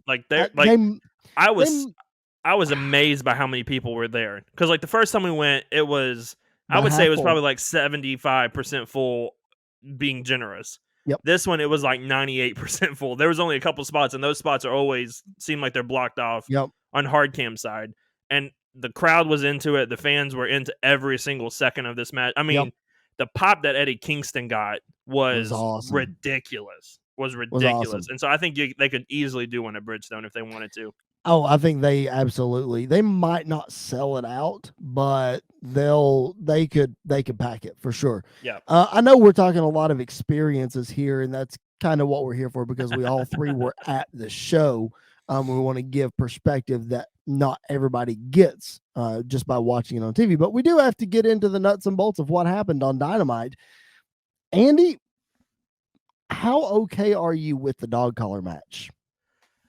It is interesting. Yeah, I When he thought the was same when thing. Punk was talking, I was like, "Are we getting a Hell in a Cell in AEW? Like, are they going to put a roof on top?" Yeah. I think it's interesting. I think if there's anybody that can do it the old school way and make it interesting, I think it is MJF and CM Punk because they're not a Sammy Guevara and Darby Allin doing flips and Right. stuff. I don't think it's going to hinder their moves at all. Um, I'm think it's going to be very interesting. I think it's going to be a lot of fun. I did not know what to expect though when he was talking. When he first pulled out the dog collar, I was like, "What?" Like I couldn't even tell really what it was.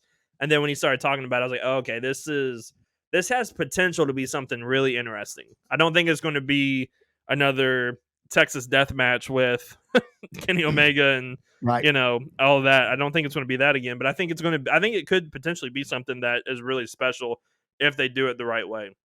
And like you said, these guys are the two guys that could do it the right way. You got MJF, who is an old school heel. I mean, he just has it turned up in a different way than an old school heel would. And then you got CM Punk, who, obviously is not going to do flips and, all that kind of stuff anymore. So, Katie, what's your thoughts on this dog collar deal? I'm interested to hear what you have to say. Until he pulled that dog collar out of the box, I did not know such a match existed. In fact, when he pulled it out, I looked at Andy and I was like, surely they're not gonna like be connected to each other, right? Like, I had no idea what it was, but it was like we were talking before recording and he's like, he might ask about this or that in the next thing. And I'm like, okay, well, if he asks about any future matches, I'm just going to say, as long as there's not blood, because forks stabbing people in the forehead, like that type of stuff, no thank you. I do not want to see any of that. Andy, please do not ever turn on GCW in the presence of your wife. No, I will not. Just saying. That will not be. But or CZW. I'm not throwing CZW at all. Just don't show her dark side of the ring, Nick Gage. Okay, don't. That is hard to watch even for me. Anyway, I think it's going to be interesting. You have the concept. They could have done a strap match, which is just tying it to the wrists instead of around their necks. But I think it's interesting to do the neck thing. Katie, there will be blood. Sorry, it's going to happen. There will be blood in this match. A lot of chain choking in this match. A lot of chain choking, a lot of chain whipping, a lot of all of those kind of things. It's going to be interesting.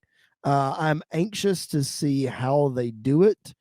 Another match that got confirmed for Revolution while we were at AEW Dynamite is finally Adam Cole is getting his shot at Hangman Adam Page for the AEW Championship. Andy, we're a couple weeks out. Next week, Mr. Trent Osborne is going to join us for a preview of AEW Revolution. That's coming next week, but let's go ahead and predict it now, man. Does Cole come out with the title or no? Well, my money is all on Adam to win this match.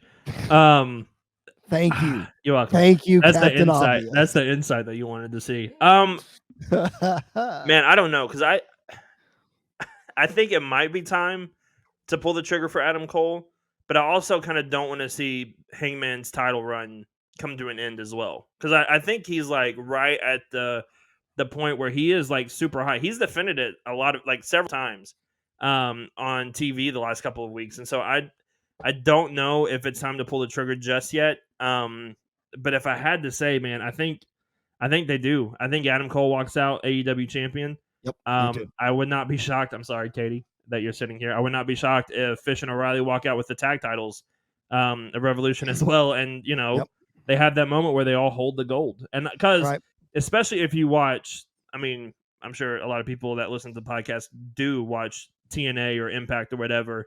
You just had Jay White turn on Tama Tonga and the Bullet Club Yep. to join Luke Gallows and Carl Anderson and all of them. Yep. Jay White is now on AEW, so I could see the Young Bucks kind of turning, and we get that feud going on. Well, I mean, you got to look at it. You just predicted it. If you've got Fish and O'Reilly coming out with the tag titles, you got Adam Cole coming out with a world title.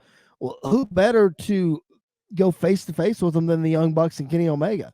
Yeah, like that. Yeah, that writes itself. That writes itself, and I think you're really going to put. I think they're really going to put the strap on Adam Cole and just let him skyrocket to the top. I think Adam Cole, out of all the WWE releases and all the WWE guys that they've signed, which I don't consider Adam Cole a WWE guy at all because of his Ring of Honor run and everything. Right. But I think of all the people that they brought in, the one guy that they would shoot straight to the top is Adam Cole. I mean, he is by far, being there in person, by far the most over guy in AEW. Bar none. As soon as the music hits, this one over here knows every single movement and word and everything. And she was louder than I was, and you know how much of an Adam Cole mark I am. So I think it is time to probably put the strap on him, let him go straight to the top, let him feud with Kenny for a little bit, let him feud with CM Punk for a little bit, and then 6 months from now or whatever, let MJF come in and dethrone Adam Cole. Well, I think that could work. I'm with you. I think it's Adam Cole. I think it has to be, but I think it's for different reasons than you do. Yes, Adam Cole needs to be the guy that they strap the rocket to. I mean, he's the most popular wrestler in AEW. I'm not going to say it's now or never, but you better do it now because you got to capitalize on this. The other reason I say that Adam Cole needs to win is because I don't think Hangman's title run has been a success. And let me break that down. His matches have been good. Don't get me wrong. He and Bryan Danielson tore the house down twice. The Lance Archer match, whatever Katie's opinions are, doesn't matter. It was a great match. It was really good. Hangman Adam Page has had some really good matches. But what stuck out to me is I walked into the Nashville Municipal Auditorium and I went straight to the merchandise stand. How much Adam Page stuff was at the merchandise stand? There wasn't a single thing that I could see. Zip. And there was Adam Cole stuff everywhere. Zip. Not just Adam Cole. There was Moxley stuff. Yeah. There was Britt Baker stuff. There was all these other people. How much Hangman Adam Page stuff was there? Zero. He's your champion. Yeah. He's the face of your company. Yeah. Like, could you imagine if you walked into a WWE event and there's no stuff for Roman? There's no stuff for Roman. That's what we're talking about here. Yeah. You know? Go ahead. I was just going to say, that speaks volumes to me. Yeah. That, yes, he gets the chance. And yes, people pop for him. Or yes, he's a great wrestler.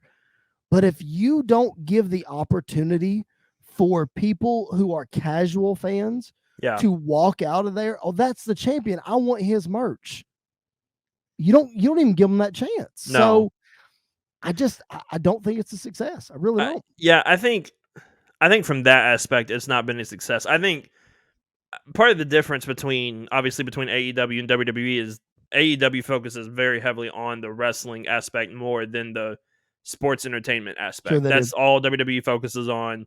AEW is the wrestling promotion. So from that aspect, I would consider his reign to be really strong. But I completely agree that it's not to the level that I was anticipating it to be from when he won it. I mean, he was the hottest guy in the company when he won that thing off of Kenny Omega. Sure he has and kind I'll of agree with that for sure. He's kind of very quickly cooled off, it seems like. But it seems like that's always the case when the guy that everybody wants to win the title wins the 100%. Title finally.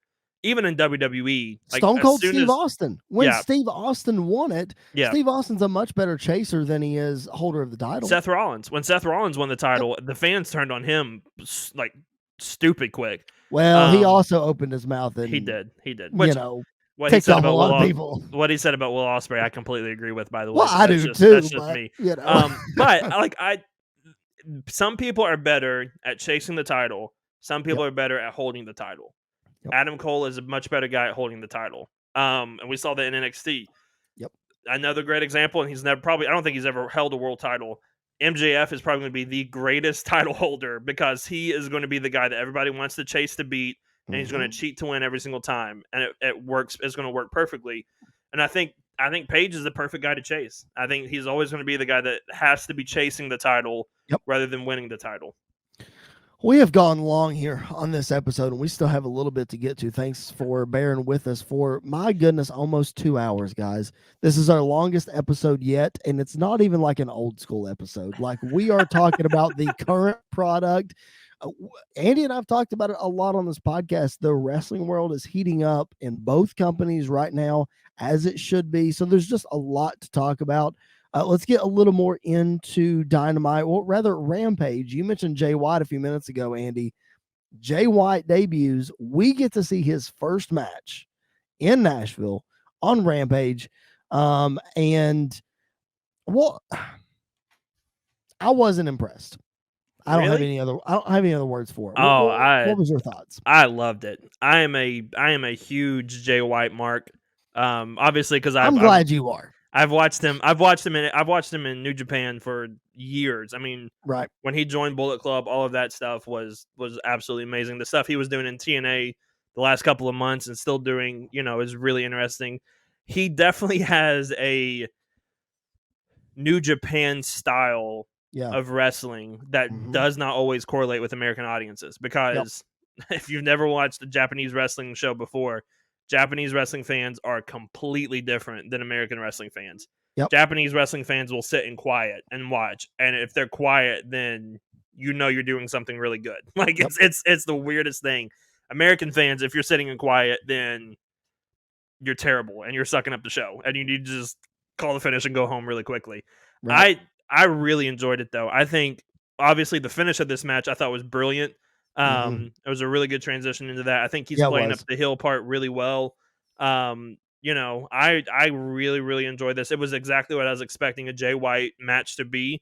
I love that they're giving Trent Beretta these spots as well, because he is so good in the ring as well. I think he has a really good look too. Yeah, like he has one of the better looks in AEW. I think. Yeah, he's one of those guys that, honestly, not comparing the character at all, but he's a lot like The Miz, and when you need to get a guy over, you put him in the ring with Trent Beretta, and he's going to do that. Like his match with Adam Cole's first match in AEW, I think it was, against Trent Beretta, knocked it out of the park. This match, I completely see the same thing of Jay White absolutely looking like a star after this match. Katie, what were your thoughts on Jay White? The New Japan style is definitely different than the American style. Did you catch that vibe at all? Were you bored? Did you like it? What did you think? By that time of the night, I was a little tired and a little bored. But I mean, it was kind of similar to what I mentioned with CM Punk, like at your house. I was like, Andy, why is everyone so excited? Like, I was just out of the loop and didn't know. Sure. So, but I mean, Andy was pretty excited. So that's true. I put on an excited face. I was with you, not that I was like tired, but even like some of the bigger wrestling fans, like we were at hour number 4, and I was like, okay, starting to get a little tired, starting to, we need some excitement, and Jay White wasn't the excitement that I wanted, but the excitement that Katie wanted happened at the end of the show. Rampage goes off the air, and here comes Jungle Boy and Luchasaurus. She woke up for that. Of course she did. Yes, my favorite. And again, I mean, it's kind of the experiential part of just being there, but there was nothing like that music coming on and me swaying those arms for Jungle Boy. Oh my gosh, it made my night. Because the only thing they had on Dynamite was that backstage promo. Right. And I knew more than likely, because they do the go home, like send fans home happy or whatever. I knew more than likely they were going to have them come back out. But I looked at Katie and I was like, that's probably all you're going to get of Jungle Boy. Like, that's all you're going to see of Jungle Boy. She was like, are you serious? You did not play on that he was going to be coming out. He was like, Katie, I'm so sorry. You're probably not going to see him tonight. Broke my heart until the end of the night when he finally did show up. Made it better. Well, listen, when Adam Cole came out and confronted Hangman, and we got no Adam Cole theme music, Yeah. Like until they announced he was going to wrestle on Rampage, I was kind of like, now wait a minute. You texted me. I am not sitting through this show and not getting an Adam Cole entrance. Yeah. Like, come on. Yeah. I was like, when you texted me, I was like, he has to be wrestling on Rampage. Like he has to be doing something on Rampage. And then when they said, I was like, okay, we get to do it. We can all relax a little bit. We're gonna be fine. Listen, a lot of other great matches on AEW Dynamite last week. We're running long on time, so we're gonna try to wrap this up here soon. I mean, Bryan Danielson and Lee Moriarty kicking off the show. Oh my gosh. Mercedes Martinez and Thunder Rosa in a no DQ match that was just brutal, man. Yeah. Oh my gosh. Yeah. That table spot that was where the table was already broken and they still tried to use it. Oh gosh. Man. She just slid down it like a slide. It was funny. It was brutal. They did. Powerhouse Hobbs and Dante Martin on Rampage was really good. The Jericho tag match, Jericho and Hager against Santana and Ortiz. Jericho turning heel, it looks like too. Like that kind of it shocked me until Eddie Kingston came out and he got that pop, and I was like, okay, it makes total sense that he is going to be the heel in this scenario.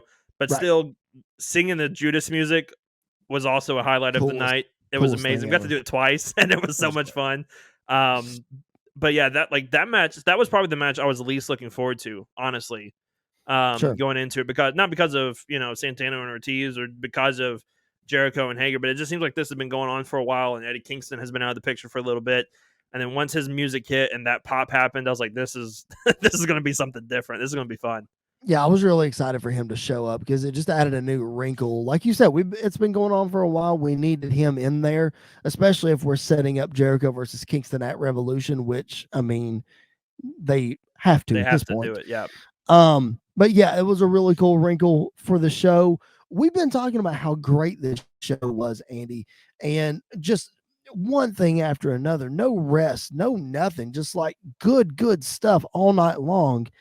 Yet this show got the lowest ratings since moving to TBS. How crazy is that? Yeah, I'm trying to think what was going on Wednesday night, because I know obviously the Olympics were still going on, but still, the All-Star game hadn't happened yet. I don't think All-Star Week and stuff had happened. That wasn't until Friday. That kind of shocks me, because AEW has had a lot of really good Dynamites the last couple of weeks, I thought. And this one, obviously, probably some bias of us being there in person, but this one was no different, if not better. And yeah, that number kind of shocked me, but I don't always hold a lot of stock into TV ratings, especially because of the crowd that was there. Like how many people were there. It's different when it would be different if it was like a 50% capacity and they got that.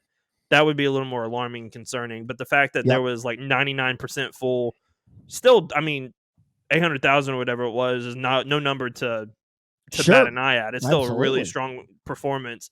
And I think as we get closer to Revolution, I think we'll start to see viewership kind of go up. But I mean, because that's always the case with WWE. It always seems like it's really bad right at the Rumble, a little bit after the Rumble maybe, and then right around WrestleMania time is when everybody's like, it's WrestleMania season. Let's see what's going on in the wrestling world. And so that's I'm sure we're going to see that trend kind of pick up here too. Yeah, I don't always put a lot of stock into ratings either. I really don't. Every time it gets brought up or every time there's an article that comes out about it, I most of the time I ignore it because I'm like, TV ratings. These companies, AEW maybe cares about it more than WWE does at this point, but I don't think WWE gives two craps about the rating that they get on TV. And I don't think AEW does to the point where they once did. Like. I think the only reason they cared about it so much, because obviously Jericho made it part of his gimmick for a while. Sure. Yeah. But even like now, I don't think they care as much because I don't think they have the same goal in mind as they once did, which may be another reason why somebody left. And I think that may be a whole another part into it. But the ratings thing is kind of the arguments that people like to bring up, and it's like, if you enjoy it, just watch it. Who cares?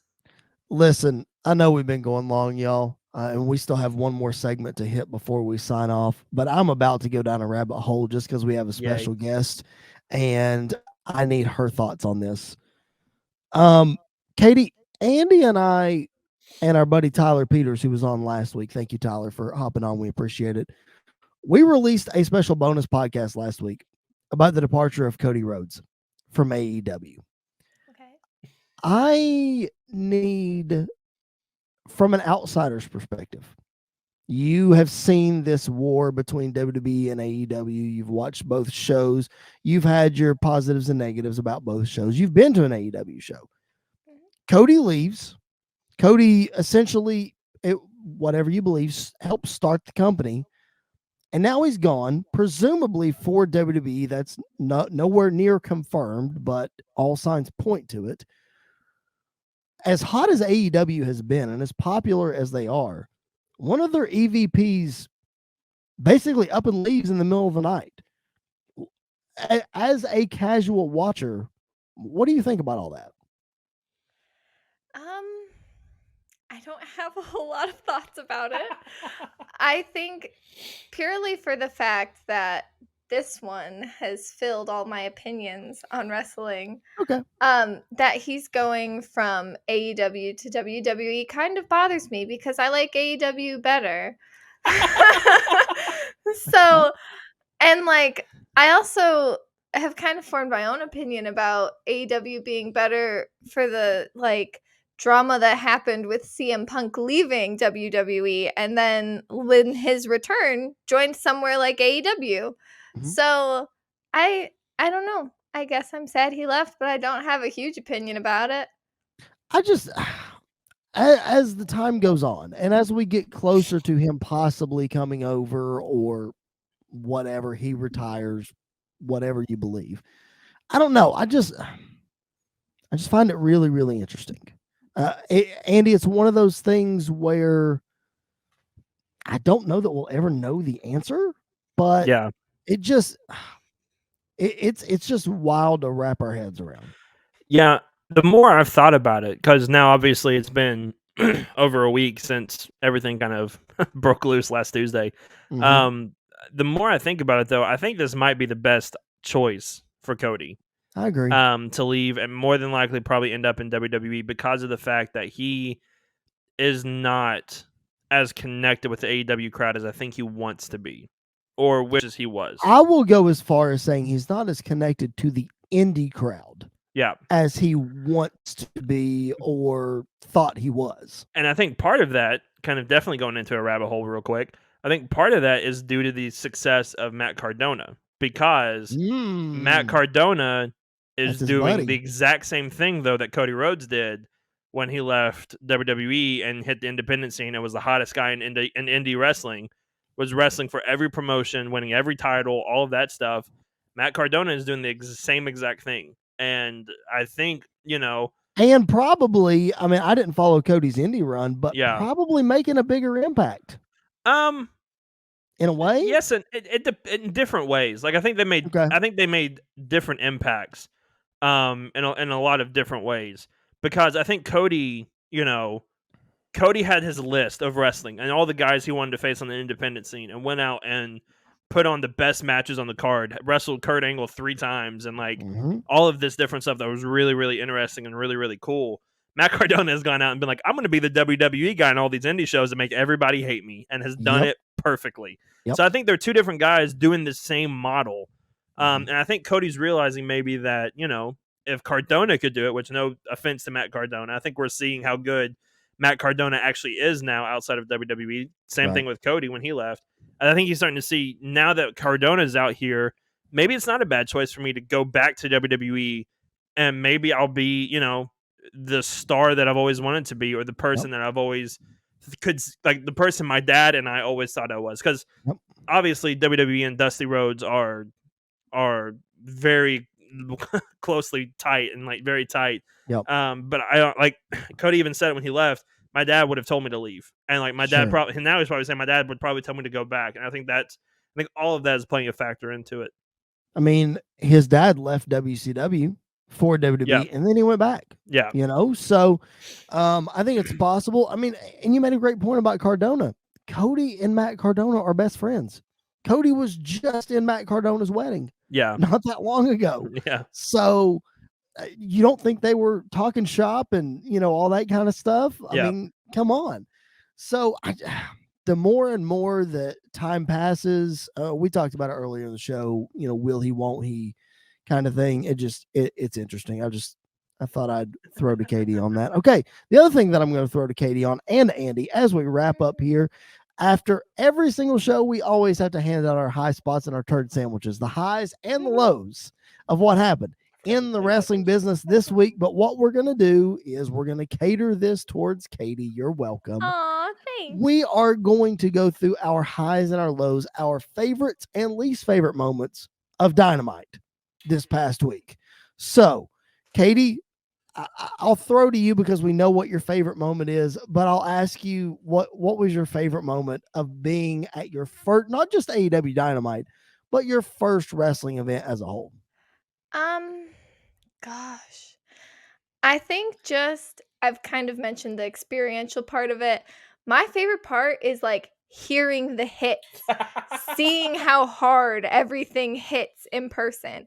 Like, I think way back you mentioned, like, it's not a choreographed dance in the ring, which guilty. That's what I thought wrestling was. Like, I've said it to you before. Being there in person, it was like awesome. I definitely loved just hearing the hits, seeing how hard they hit the ground when somebody throws them across the ring.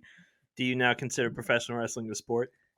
I would consider it a you. sport. Oh. I've been converted. Thank I've been you. converted. That was like I the love biggest argument when we first started dating was that argument. And I so love it.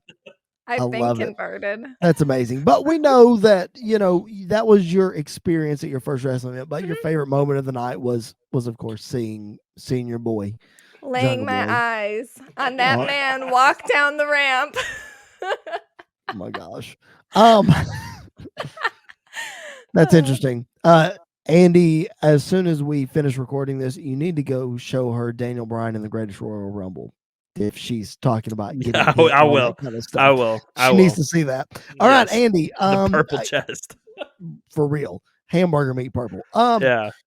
Again, favorite moment. We kind of know where your favorite moment lies, but we'll give you the floor anyway. Well, I'm going to cheat a little bit because I'll give my favorite moment, but then give my favorite you are. match because I think that's only fair. Because obviously, best moment of the night, best moment of my wrestling career, life so far. WrestleMania is still around the corner, so WrestleMania's around the corner. There's still some things that could pop up, but seeing CM Punk in person was the best thing. The first thing to start off the night, and then I didn't care what happened the rest of the show. Basically, at that point, because that's all I cared about seeing was him.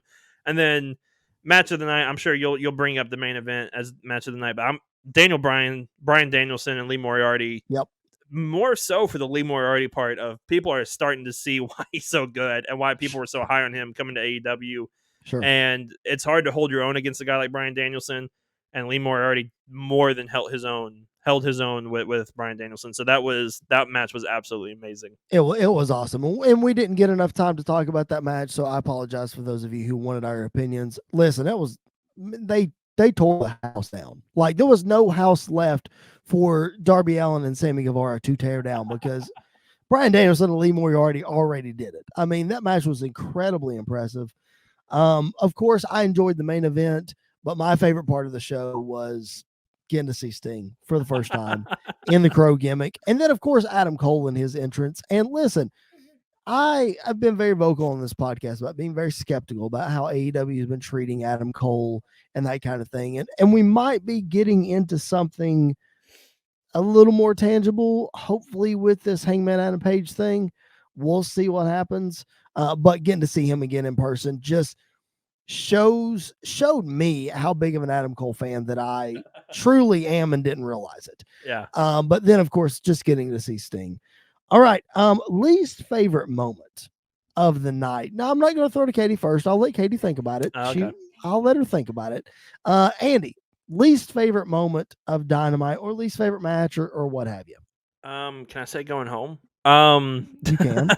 Yeah. I don't know. Like, it was all really good. I guess if I had to pick one, it would probably be the Serena Deeb match on Rampage. Really? But still, I loved it. Like that's how great I loved every single segment of this show.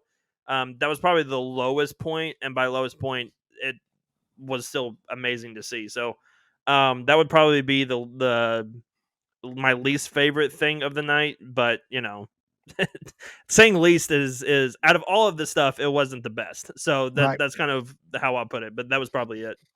Send your hate tweets to @ChrisBelcher24. My least favorite moment of the night was the Jay White match. It just was. I know. This is why we have this podcast, so we can have differing opinions. That's what this platform is for. Mine is the Jay White match. It really is. If I had to pick another thing, I would say that we didn't see enough of Britt Baker on this show.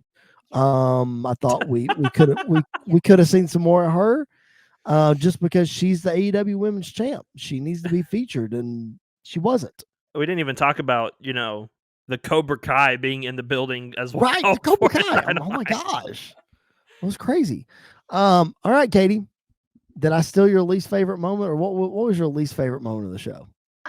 Mine was the 5-minute rookie challenge. What was her name? Serena Deeb. Serena. Yeah, I mean, Andy and I talked about it on the way home that night. Like, it's not that it was bad, but like, out of all the things, I could have done without that. But I'm also kind of with you, Chris. I could have done without Jay too.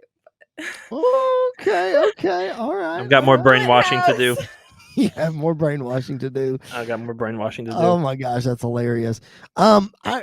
I tell you why I don't pick Serena Deeb is because I'm not necessarily like super invested in the story, but I think it's going to pay off in a really cool way. Yeah. I just don't know what that's going to be yet. Yeah. So I'm actually kind of intrigued. Almost like, Kurt Angle doing his shtick like that back in the day. And, like as long as nobody shoots on him. Oh my gosh. As long as we don't get another Daniel Pewter, we'll be all right. All right. That is going to do it. I appreciate everybody hanging with us for so long, man. It has been a jam-packed show. You're going to get a lot more of this on the road to WrestleMania. As Andy and I talked earlier, we're bringing content to you till you're sick of it in the next month or so. We after we recorded, we planned out our schedule as to what it's going to look like, and we are jam-packed for the next month. Let me just tell you. Thank you to Tyler Peters for joining us last week. Thank you to Katie for coming on this week. We appreciate it so much. And thank you for Mr. Trent Osborne in advance. You guys like our AEW resident expert from bodyslam.net. He's going to be joining us next week as we preview AEW Revolution. If you like what you're hearing, hit that subscribe button. Give us a 5-star review. That helps the show out greatly. Subscribe to the bodyslam.net YouTube channel. Hit that notifications bell. That way that you get a notification each and every time not only we drop an episode, but one of the other shows in the network. I know they would appreciate your support as much as we do. Can't forget our friends Tom over at Sports Wire Radio. Give them some love. They stream 24/7 over at sportnarium.com/player. We play our brand new shows over there every Monday and Wednesday, and most every day in between. So make sure that you check us out over there. Throw them some support. Again, I know they would appreciate it as well. Katie, thanks. I appreciate you coming on. This was a blast. It's been fun. I'm glad that you had fun. I'm glad we didn't grill you too much. But now that you are an avid AEW fan, you will be requested as a special guest in the very near future. All right. For Mr. Andy York, my name is Chris Belcher. Thank you so much for checking out the Pipe Bomb Wrestling Podcast this week. We will catch you guys down the road.